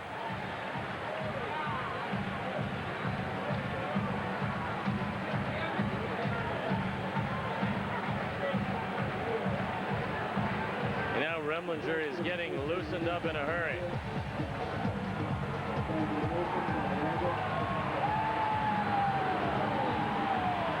Giants pinch hitters just 3 for 26, but Galarraga will try to change that. However, if you get the ground ball, you should get the easy double play. Larry Rothschild's out to spend a lot of time. He'll probably spend as much time as Jerry Lane will give him. And if I'm Larry, I'd just stand there until Lane breaks it up and let Remlinger have a few more pitches in the pen.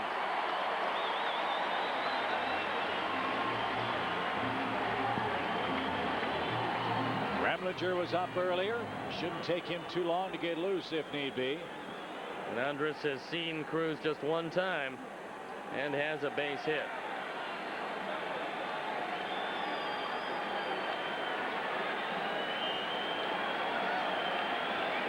Oh, for a ground ball here. 7th inning. 2 men on, 1 man out. 3-2, Cubs leading the series opener.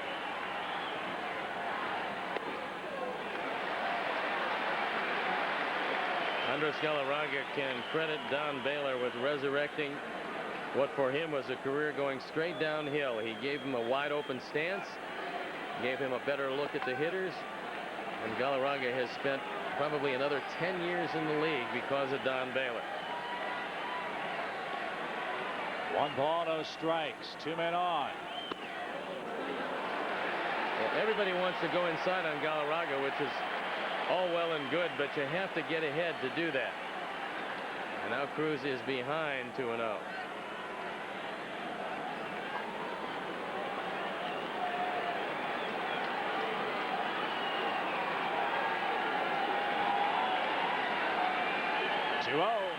Hot shot. Foul. Broke his bat. 2-1. That had a giant lead all over it had it been fair.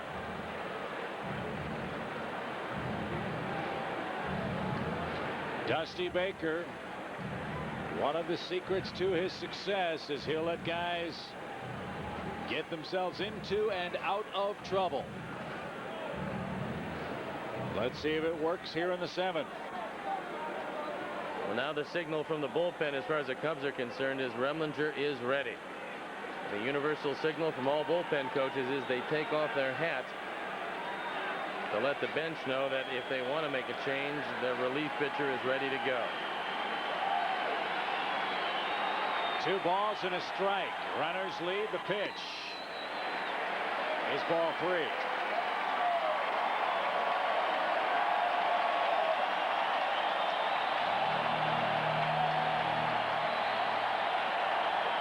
Now this crowd at Pac Bell starts to holler. 39,839 in attendance.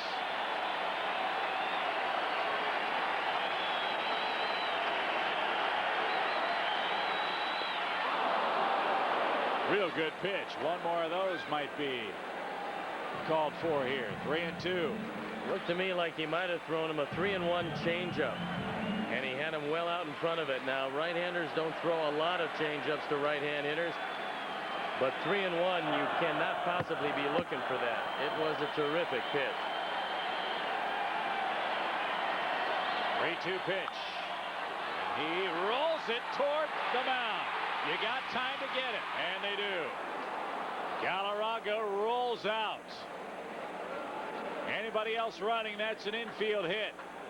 And that's one of the few times where you can go at it barehanded because the ball is almost rolling to a stop.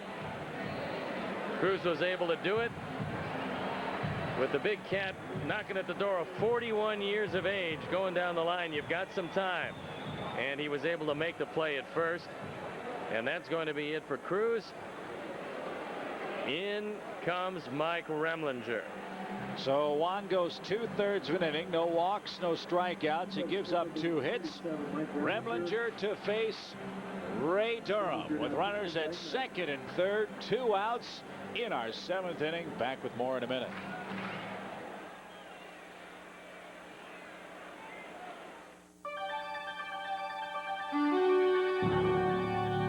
Now you can call anyone in America for 3 cents a minute, 39 cents to connect. Not only is it 3 cents anywhere in the U.S., but also to Canada and to Western Europe. Introducing 1010-987. No monthly fees, nothing to sign up for. All you do is dial 1010-987, so you can use it right now. Hey, rate this low never went so far. 1010-987.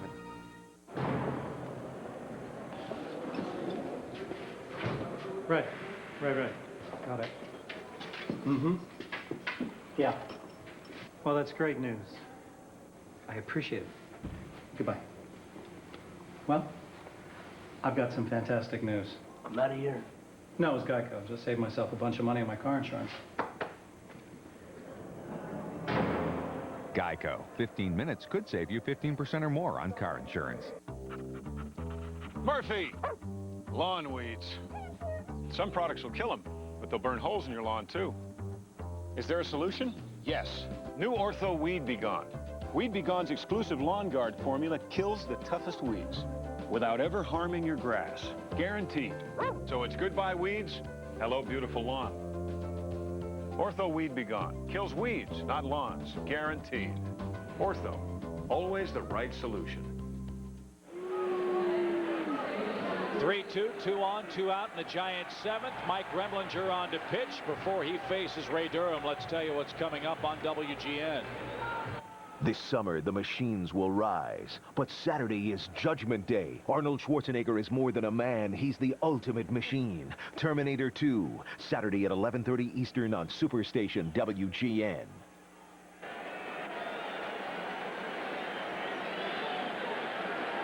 Mike Remlinger on with Giants runners in scoring position. Now remember, Remlinger is new for Ray Durham. He's never faced him, but you have first base open. Durham's still a 300 hitter even from the right side, but he's never seen the Remlinger changeup. But you got Nafi Perez in the on-deck circle. It's not Rich Aurelia who left the game earlier. 1 ball, no strikes. And that one dances in to even up the count. Aurelia left with an irritation in his left eye caused by a contact lens. That was after striking out in the 4th inning. Well, that was the Remlinger changeup. A disparity of about 10 miles an hour. And he floated it right down the middle. 1 ball, 1 strike to Durham. Popped him up. Will it stay in play? Who wants it? Miller and Karros. It's Damian Miller, and Remlinger gets his man. Oh, what a bullpen, and what a catch by Sosa. We go to the 8th inning. Cubs still leading by a run.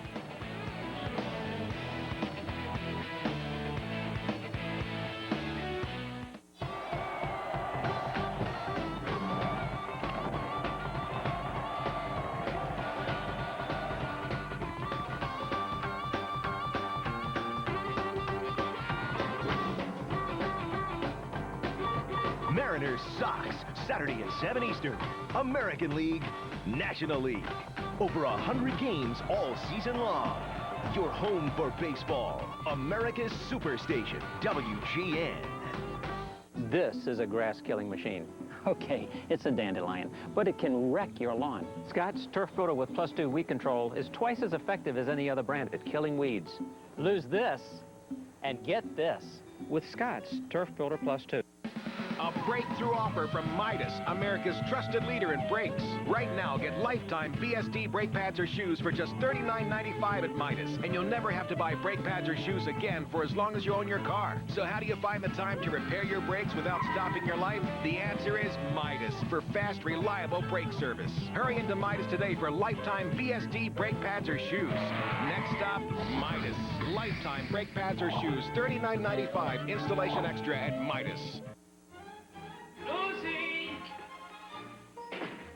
I'm home! Yoo-hoo! I'm home! Welcome home, Helen! Alice! Mickey! Home. There's no place like it. For 100 years, people have been coming home to Anderson Windows. Hello, my darling sweetheart face. Long live the home. Anderson Windows. Well, this has been some kind of an entertaining ball game. We've had crazy strike zones, an obstruction call that went the Giants' way. We've gotten some clutch hitting, and just a minute ago, some outstanding bullpen work from Mike Remlinger, who put out a 7th inning fire. And now to the 8th we go with Felix Rodriguez on for the Giants. He's their 3rd pitcher of the night. And there's a look at Felix.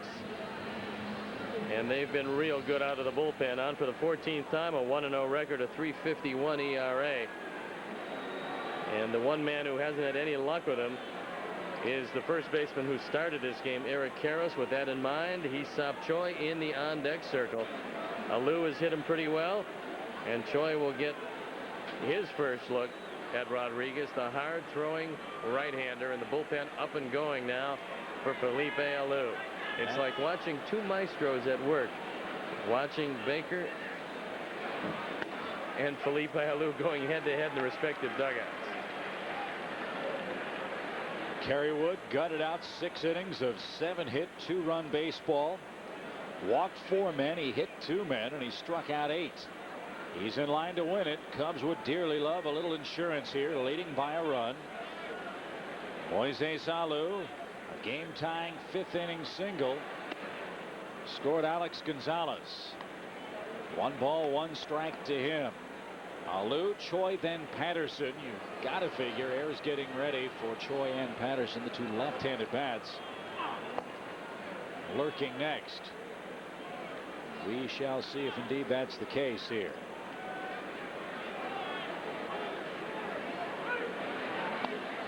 Over but low. 2 balls and a strike. Felix Rodriguez, a former catcher that they converted to a bullpen pitcher. And he has a terrific arm.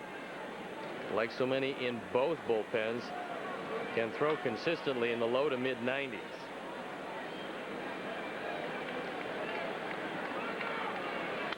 Swing and a fly ball, center field, pretty deep. Back goes Grissom at the wall. It is gone. A solo home run for Alou.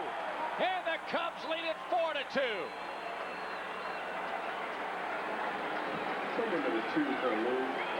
Just the 2nd home run of the year for Moises. His 2nd run driven in.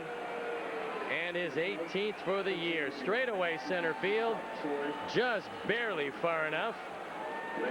And a huge insurance run for the Cubs. Watch it again as Felix throws a fastball right down the middle, and Moises hits it right back up the middle, 405 feet to straightaway center. 2 hits, 2 RBIs for Moises Alou, and now Hee-Sop Choi gets an 8th inning at bat. Cubs have some insurance, a 2-run lead in the 8th. And Hee-Sop takes a ball.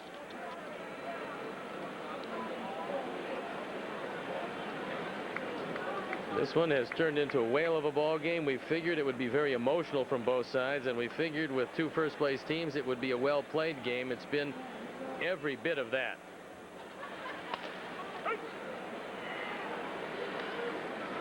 One ball, 1 strike.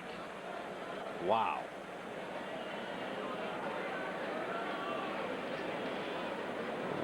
Pretty good night for Moises Alou after a slow start. He's driven in a couple very important runs. Ball 2. 2 balls and a strike. Clements and Schmidt scheduled for tomorrow. Game 2. That'll be on Fox Sports Net Chicago. Then Thursday, it's Pryor and Moss here on WGN. Then it's home for the Rockies Friday afternoon. And Choi with that very good eye now in command with ball 3. 3 balls and a strike. Well, you know you're going to see a fastball. He can't afford to walk you. And Choi has very good power to left center.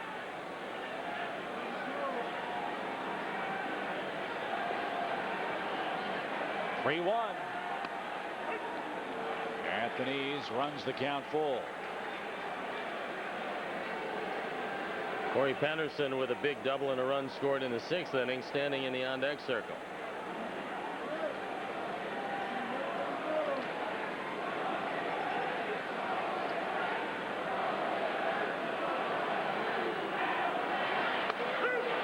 That's over the outside corner.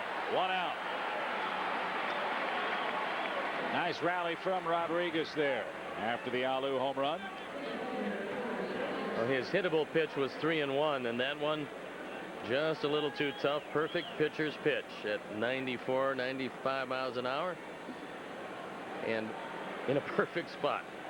Corey Patterson's double led to the go-ahead run for the Cubs. That was in the 6th. And he looks at a ball low. Finals in the National League. Braves beat Houston tonight. Astros fall to 11-14. 3-1 the score there as Maddox beat Roy Oswalt. John Smoltz 10 saves already for Atlanta. Expos beat the Brewers 3-2. Valerio De Los Santos disabled by Milwaukee today. Cardinals crushed the Mets 13-3. St. Louis out-hit them 17-7. Edgar Renteria drove in 4 runs. The Mets 2 more errors in that game. Rockies over the Reds 10-5. Jennings the win. Sean Casey 2 homers, 3 runs batted in for Cincinnati in a losing effort. Marlins beat the Diamondbacks. Another home loss for Arizona tonight. 7-5 there. Redmond over Kim, who is 1-5 on the year for the Diamondbacks. Well, he's thrown much better than that, but today wasn't one of his better efforts. He pitched in tough luck when the Diamondbacks were not scoring. He threw very well, and he's trying to make the conversion from a closer to a starter like Danny Graves. Corey stays alive. Dodgers beat the Phillies 6-2. Kevin Brown the win. 7 strikeouts, no walks for him as he goes to 2-1. Adrian Beltre homered in the game for the Dodgers. They need his bat to come alive. And what a lift if Kevin Brown can stay healthy, because Darren Dreifert threw the ball very well last night, and those are 2 guys that are very important to any run the Dodgers intend on making this year. Patterson down on strikes. On the National League game, Pirates lead the Padres 7-2. Pittsburgh just happy to get out of PNC Park. They had a terrible homestand. They've lost 9 of their last 12, and they scored 3 or less in all 9 of those losses. Well, not coincidentally, that was with Brian Giles out of the lineup, and he means so much to that team offensively. So 2 outs after the Alou home run. Here is Ramon Martinez. It was his RBI single in the 6th inning to put the Cubs in front to stay at 3-2. American League Finals. Twins beat the Devil Rays 5-3. Minnesota struggling this year. A's, as we told you, beat the White Sox 3-2. Rangers 16, Toronto 11. Sellout crowd, by the way, at Skydome. They had $1 tickets, and they sold them all. Well, the World Health Organization has lifted that travel ban, and now they're saying that SARS has peaked and things seem to be a whole lot better. So the fans pouring out in Toronto showing support and thinking that things will be okay. And hopefully that will be the case. Mariners beat the Yankees and Roger Clemens 6-0 score today. Clemens was going for 298, I believe, and didn't get it. Gilmesh did get the win. And that was the first matchup of Ichiro and Matsui at Yankee Stadium. Orioles beat the Tigers. There's a shock, 11-3. Angels 10, Cleveland 1. Ortiz the winner. And the Red Sox beat the Royals 7-2. Lost in the Yankees' great start, Stoney. The Red Sox are 17-9 this year. Well, the Red Sox are a terrific baseball team. They're just in the wrong division. They're playing in a real tough division. Gray balls and a strike to Ramon. 10 o'clock here in the West. And a 2-out walk puts him aboard for Damian Miller. 4-2, Cubs lead it. Let's pause for station identification. You're watching the home to 100 American and National League games all season long. Superstation WGN.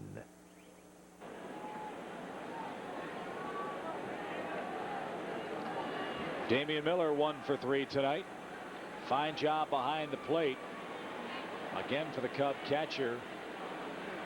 And trying to keep Kerry Wood's focus in this game. You'll recall very early on, there was a check swing from Barry Bonds that didn't go Kerry's way. The very next pitch ended up in center field, a base hit from Bonds. Kerry was looking at the third base umpire. Greg Gibson let him know he didn't like that call. He didn't unravel. Gave up only one more run in the next 5 innings on this night. If you're going to have young pitchers, and the Cubs have just that, you have to have veteran catchers. And the combination of Bacco and Miller has really been a plus for the Cubs. And when you look at things that Jim Hendry did over the wintertime, this was one of the real, probably key decisions he made to shore up behind the plate, and it's been a tremendous plus with Bacco and Miller enjoying a great year. 1 strike to Damian here with 2 outs. And that's fouled away at strike 2. Mark Guthrie gets up and starts to loosen in the Cub pen. Mike Remlinger, the next scheduled hitter, waiting on deck.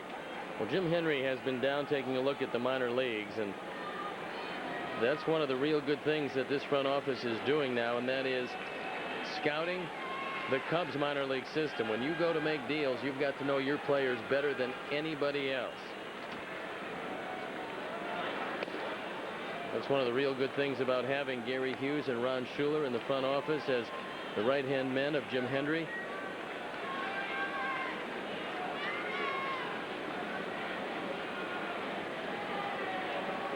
One ball, 2 strikes with 2 men out.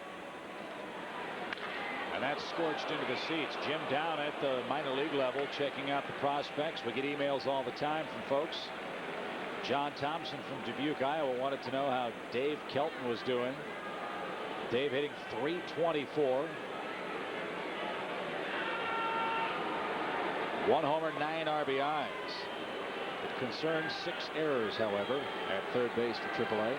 Well, that will be the only thing that will probably push back his progress somewhat. Ground ball toward third. Alfonso flips to second in time, and that'll retire the side. Big insurance run. Alou leads off the 8th with a home run to straightaway center field. 4-2. Cubs lead it heading to the bottom half.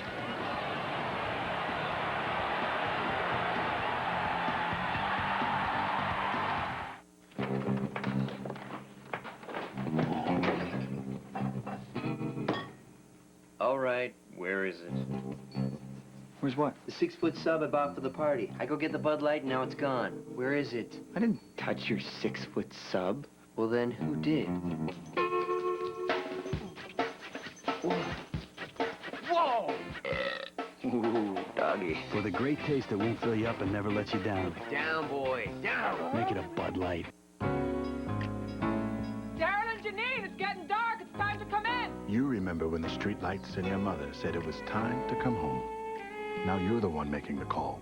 Not just to come home, but all the calls for your family. And with all that responsibility, it's good to know you have a State Farm agent to help you make the right decisions by lending a patient ear and offering up sound advice that comes from a viewpoint that lives where you live.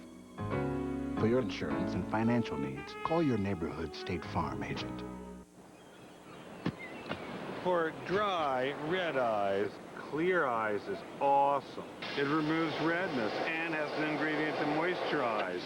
Wow. The difference is clear. Clear Eyes.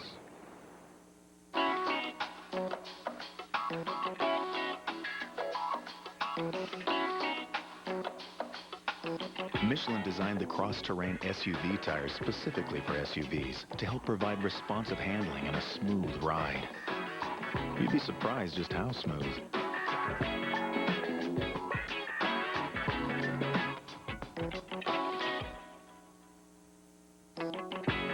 Michelin, because so much is riding on your tires. Papa John's Grilled Chicken Alfredo. You expect the best.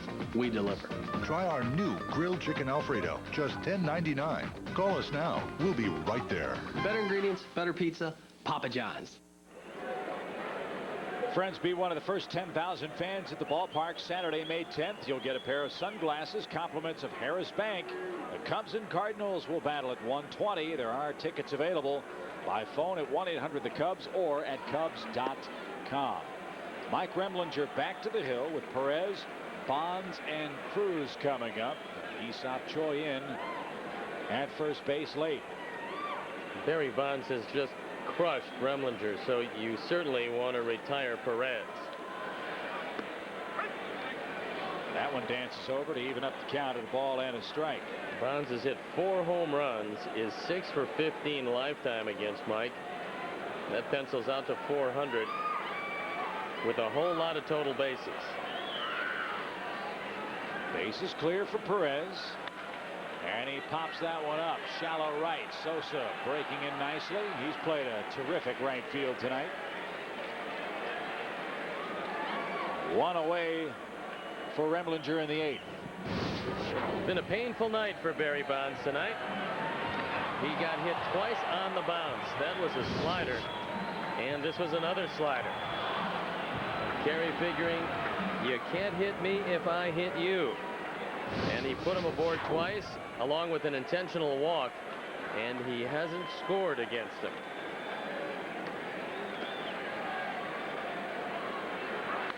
That one driven in the air, center field. Pretty deep, but not deep enough. Bonds not running well at all. I mean, he's really hobbling that foot and leg very sore. It's the left leg that's gotten hit twice on the hop. And he is limping noticeably heading back to the Giant dugout. He just missed a home run. And you can see Bonds right there hobbling to first. He knows it's either going to be caught or leave the ballpark, so there's no sense turning it on if he's not feeling 100%. And fortunately, there was about 5 feet to spare. Well, that's the amazing thing about Bonds. Knowing that he doesn't feel well, he can pick out a pitch and almost make it a one-run game at will, it seems. Well, what's astounding to me when you look at Bonds' chip is that in the course of an evening, he might get 1, maybe 2 pitches to hit. That's it. And when he gets them, he usually hits them awfully hard. 1 ball, no strikes to Cruz. It's 2-0 now.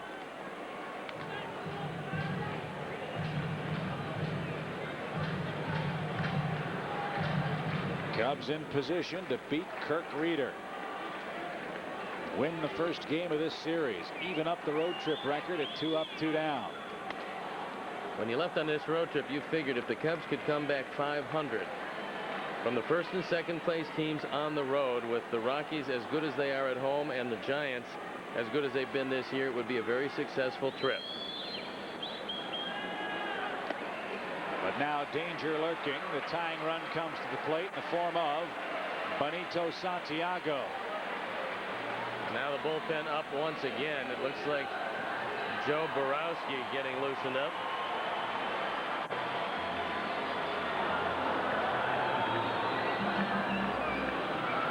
Benny's had very little luck against Remlinger.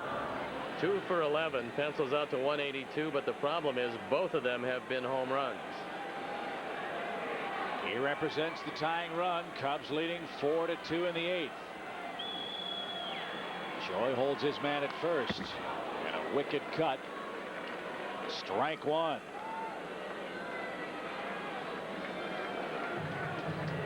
And there are the lifetime numbers against Remlinger. So Benito from Ponce, Puerto Rico, hit .278 last year with the Giants. Somewhat of a renaissance year for him. He drove in 74 runs.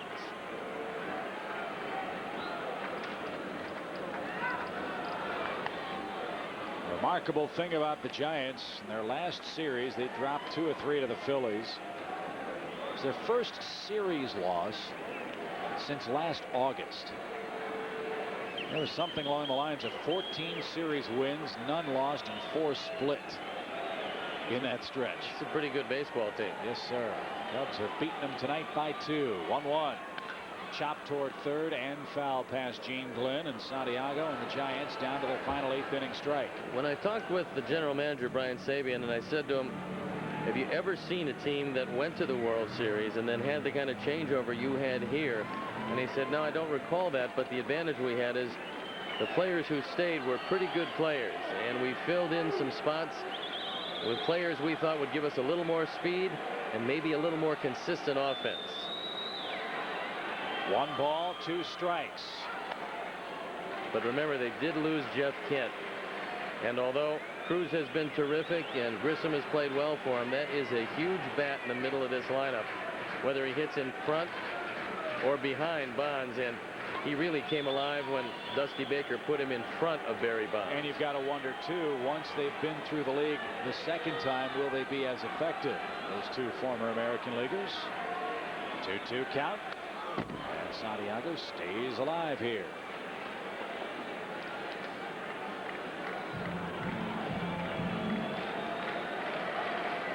Well, with 2 outs, you'd like to make it happen 2-2. So that Cruz does not have a running start at first base. And the difference is that with a running start, you score automatically on a double, even though the outfield is deep all the way around, with Alou particularly deep in left field. 2 balls, 2 strikes. Now it's full. Well, now Choi has got to play in back of Cruz, and now you do give him the running start. Jim Morrell joins Jim Brower in the Giant bullpen. Borowski getting ready in a hurry down the right field line. 39,000 Giant fans want to see Santiago do something with a 3-2 pitch.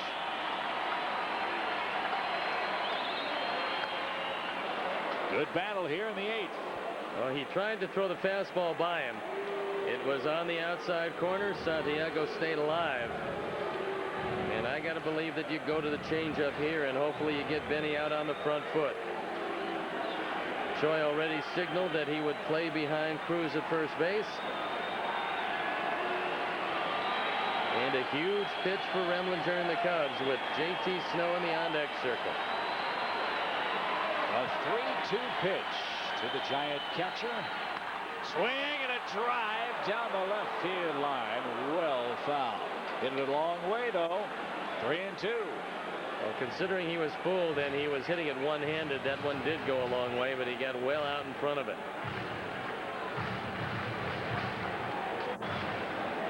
Remlinger's first trip to the major leagues was a member of the Giants in 1991.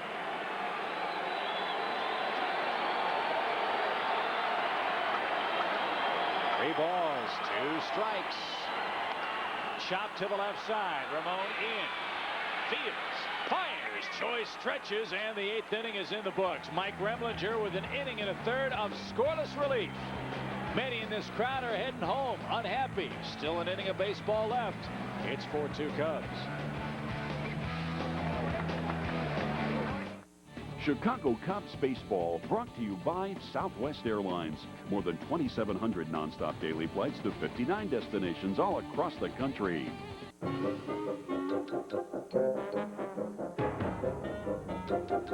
what? Susie Fetterman got sick, so I don't have to be the dumb dinosaur. I get to be the peacock. Great. Peacock. Want to get away? Now you can. Fly Southwest Airlines from Chicago Midway to select cities in the Midwest for just $34 each way. You are now free to move about the country. Are you ready to save $100? Announcing $100 savings on our powerful Gateway 500S. Perfect for digital memories and entertainment. With a fast Intel Pentium 4 processor, 2.4 gigahertz, CD burner, DVD combo drive, and a huge 80 gig hard drive. Only $8.99. And shipping's always included. Are you ready? Call 1-800-GATEWAY for Ready Tech Go savings. Only from Gateway, featuring the Intel Pentium 4 processor. Hey, are you ready? You're going where there is no up or down. Mach 3 Turbo. Total comfort shaving down or up. An anti-friction coating on all 3 blades.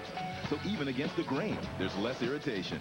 Mach 3 Turbo from Gillette. In the old days, athlete's foot meant using Lotrimin AF or Tenactin for 4 whole weeks. Who does that? Today, Lamisil AT kills the fungus with just 1 week's use. And keeps you athlete's foot free for 3 months. Lamisil AT. There's no better way to cure athlete's foot. You are now watching Superstation WGN, your home for movies, comedy, action, and more. Get it all, get it here. Superstation WGN.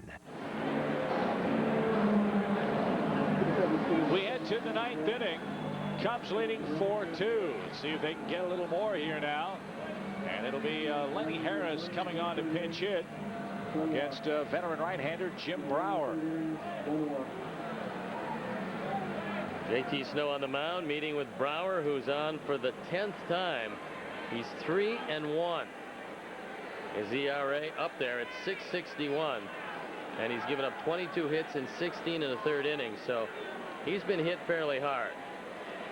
So Lenny Harris digs in first here in the 9th inning. He bats for Remlinger, who went an inning and a third and gave up only a walk.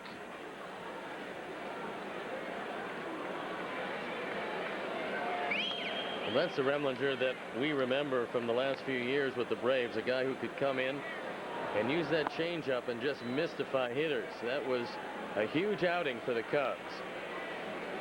And as we figured would be the case with Reeder and Wood throwing so many pitches, this game in the 7th inning turned into a battle of the bullpens. And to this point, the Cubs bullpen has been stronger than that of the Giants. A home run to Alou looming very large here, giving the Cubs a 2-run lead with 1 inning of baseball left. And now Harris in front in the count, 3 balls and a strike. Sammy Sosa made a great catch as well that might prove to be a game saver. Ground ball to Durham at second. 1 away in the 9th. Back to the top of the order we go with Mark Rudzelanek. What a lot of people don't realize is that Sammy is really battling a sore foot that he's had for some time now, and it's made pushing off very difficult for him. The defensive play he made tonight was just outstanding. It was a big factor in this game.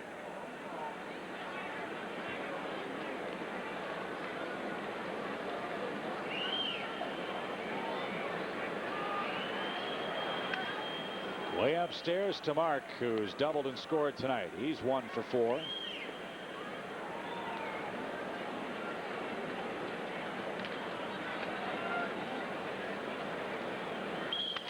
Broken battle line drive, 2 outs. That's called getting into a hitter's kitchen. I mean, he got sawed off. All that's left is the handle. The barrel of the bat ended up out by Alfonso over third base. That fastball moving inside, and the bat just shatters in his hands.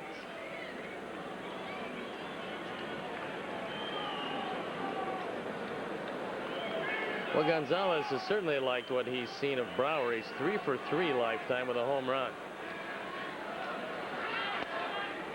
Over but low. Ball 1. Want to thank our great WGN crew in San Francisco tonight.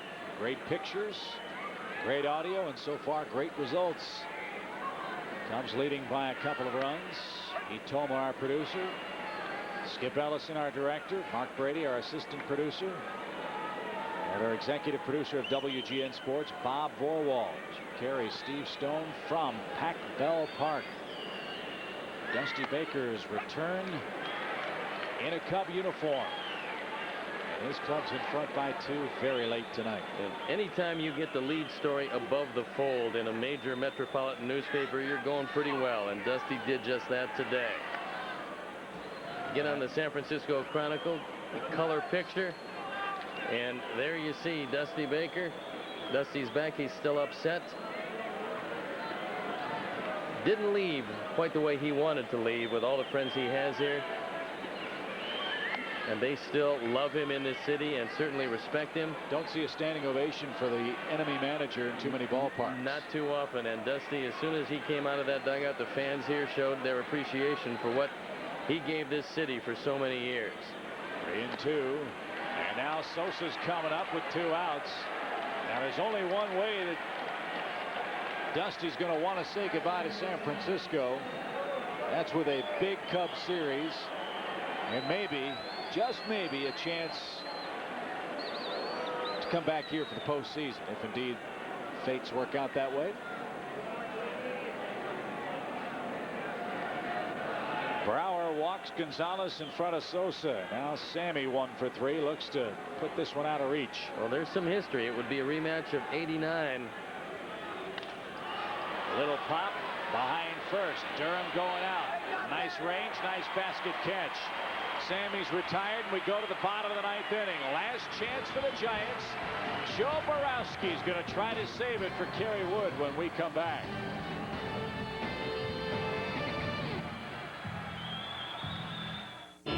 This is how a lot of us get to work. This is how the staff of Adventure Inc. gets to work.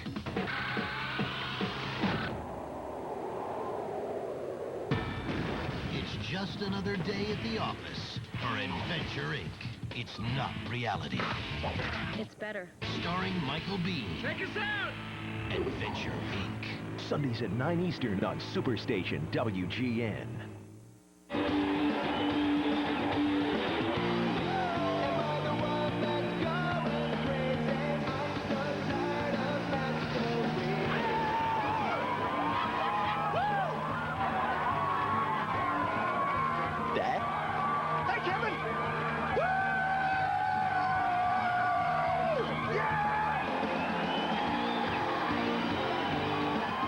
Dude, isn't that your mom?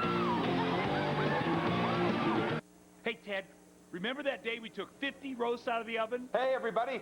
Great news. Arby's is introducing a new home-style pot roast sandwich. All right! Uh-oh! Ow! Oh! Oh! Easy! Oh! It's real slow-cooked pot roast with tangy cheddar and a kickin' ranch sauce, all on our new soft baguette. Mommy! Ow, stop! Ooh. Try Arby's new home-style pot roast sandwich. What are you eating today? Yeah, look what Daddy's got, huh? Yeah. Look, watch Daddy. It's so good. Nummy, nummy. Look, it's good. Daddy likes it. It's good. Whew. That's good. At least you can count on the Toro Time Cutter Z mower, the most amazingly maneuverable Toro ever.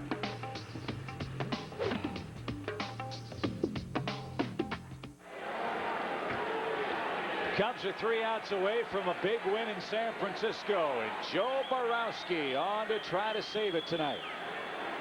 If Joe can do that, it will be save number 4.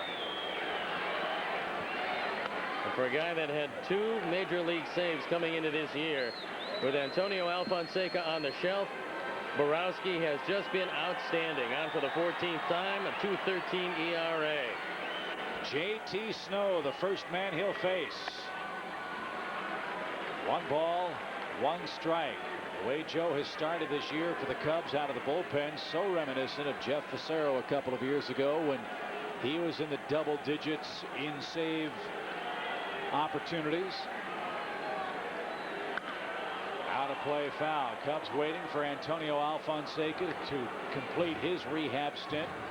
Coming into play today, he had pitched only 1 time down at Iowa. That was an inning and 2/3, and very effectively so. I think he'll probably need 3 more outings, I would say, to make sure that his arm is strong, his leg is okay, and he'll be ready to go. 1-2 pitch off his thumbs and into the seats. Well, Felipe Alou has a lot of people left on that bench. Marvin Bernard is left. Pedro Feliz is left. Ruben Rivera is left. And Yorvi Torrealba, the last. So they have 4 chips to play in this last inning. 1-2 pitch to Snow. Missed upstairs to even up the count. Again, it's a 4-2 game. You've got Snow, Alfonso, and Grissom, who's had a good day. The 3rd man in this ball game. Wood and Reeder, the pitchers of record tonight. And a good battle here in the 9th inning for the Giants.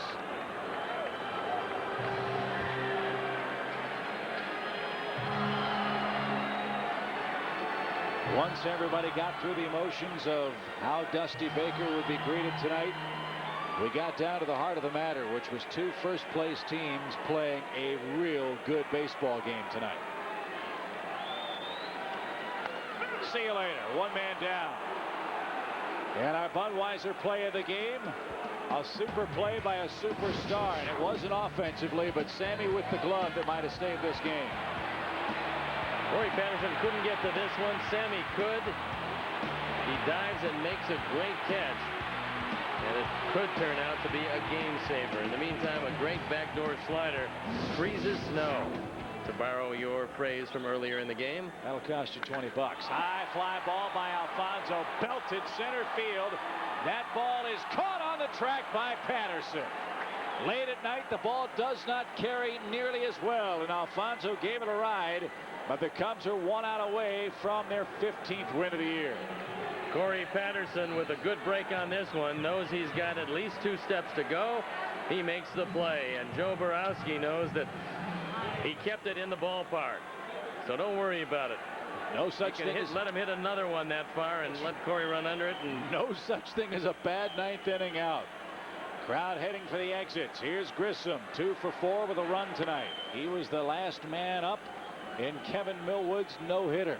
And nobody in the on-deck circle, something that is a no-no in the National League. And hearing that, Felipe tells Marvin Bernard to grab a bat. 1-0. He's got very good ears, as we know. 2-0 the count. And here's a look at Marvin. One of the better Nicaraguan players in baseball today.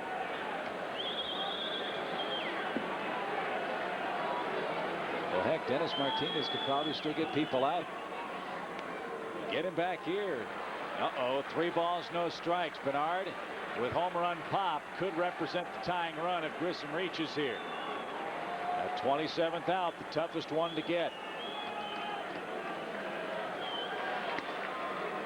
3-1.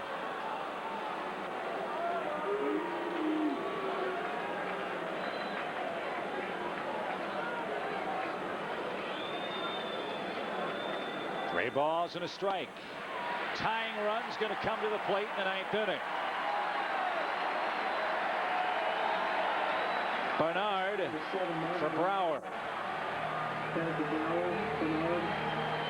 And the point you made earlier, Steve, really is worth repeating. The way Dusty Baker and Felipe Alou have managed their chess pieces in this game. Fascinating to watch. Well, you get into a situation where you have that good left-hand pinch hitter. Now, Bernard hasn't done much as a pinch hitter this year, 0 for 6.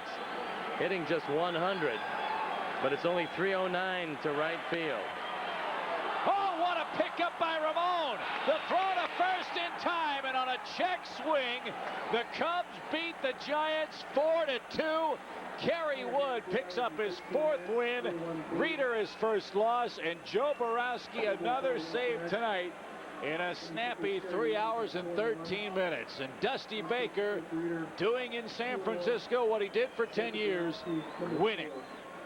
He managed a brilliant game. The Cubs performed very well, and the Cubs have done all year. They got tremendous pitching, and Chip, we've said it and said it. When they score 4 runs, it's very tough to beat this team, and that held true tonight as they win 4-2 and take the first game of a very emotional Giants series. And look at Dusty Baker in that Doug Cub out celebrating a 2-run win over his former team. Back with more from San Fran after this.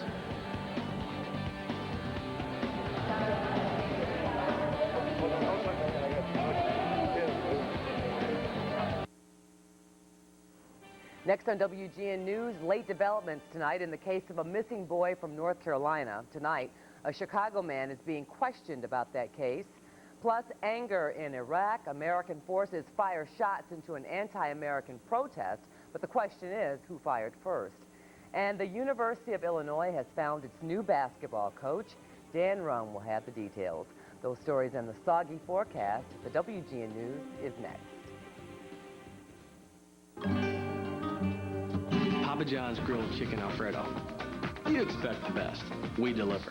Try our new grilled chicken Alfredo, just $10.99. Call us now. We'll be right there. Better ingredients, better pizza, Papa John's.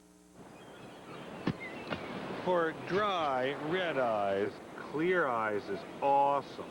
It removes redness and has an ingredient to moisturize.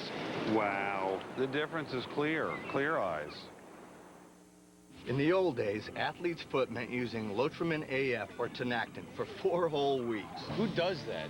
Today, Lamisil AT kills the fungus with just 1 week's use. And keeps you athlete's foot free for 3 months. Lamisil AT. There's no better way to cure athlete's foot. Why do we rent from Enterprise?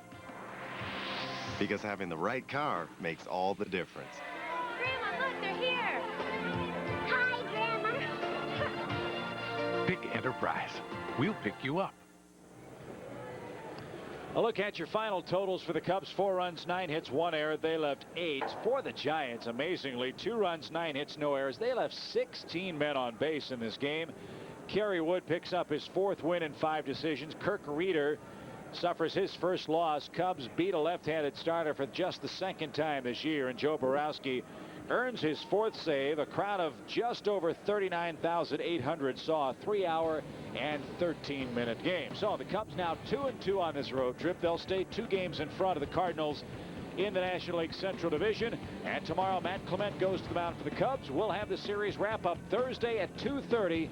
Mark Pryor and Damian Moss. Dusty Baker back in San Francisco and back in the win column in a real entertaining ball game tonight. For Steve Stone and our entire crew, Chip Carey from San Francisco inviting you to stay tuned. The WGN News is coming up next. Until next time, good night, everybody. Chicago Cubs World of Sports. Landon Donovan's soccer dreams began early, and in Major League Soccer he found a home where dreams come true. With 2 MLS Cup trophies neatly on his shelf, he has let the world know that American soccer is alive and kicking.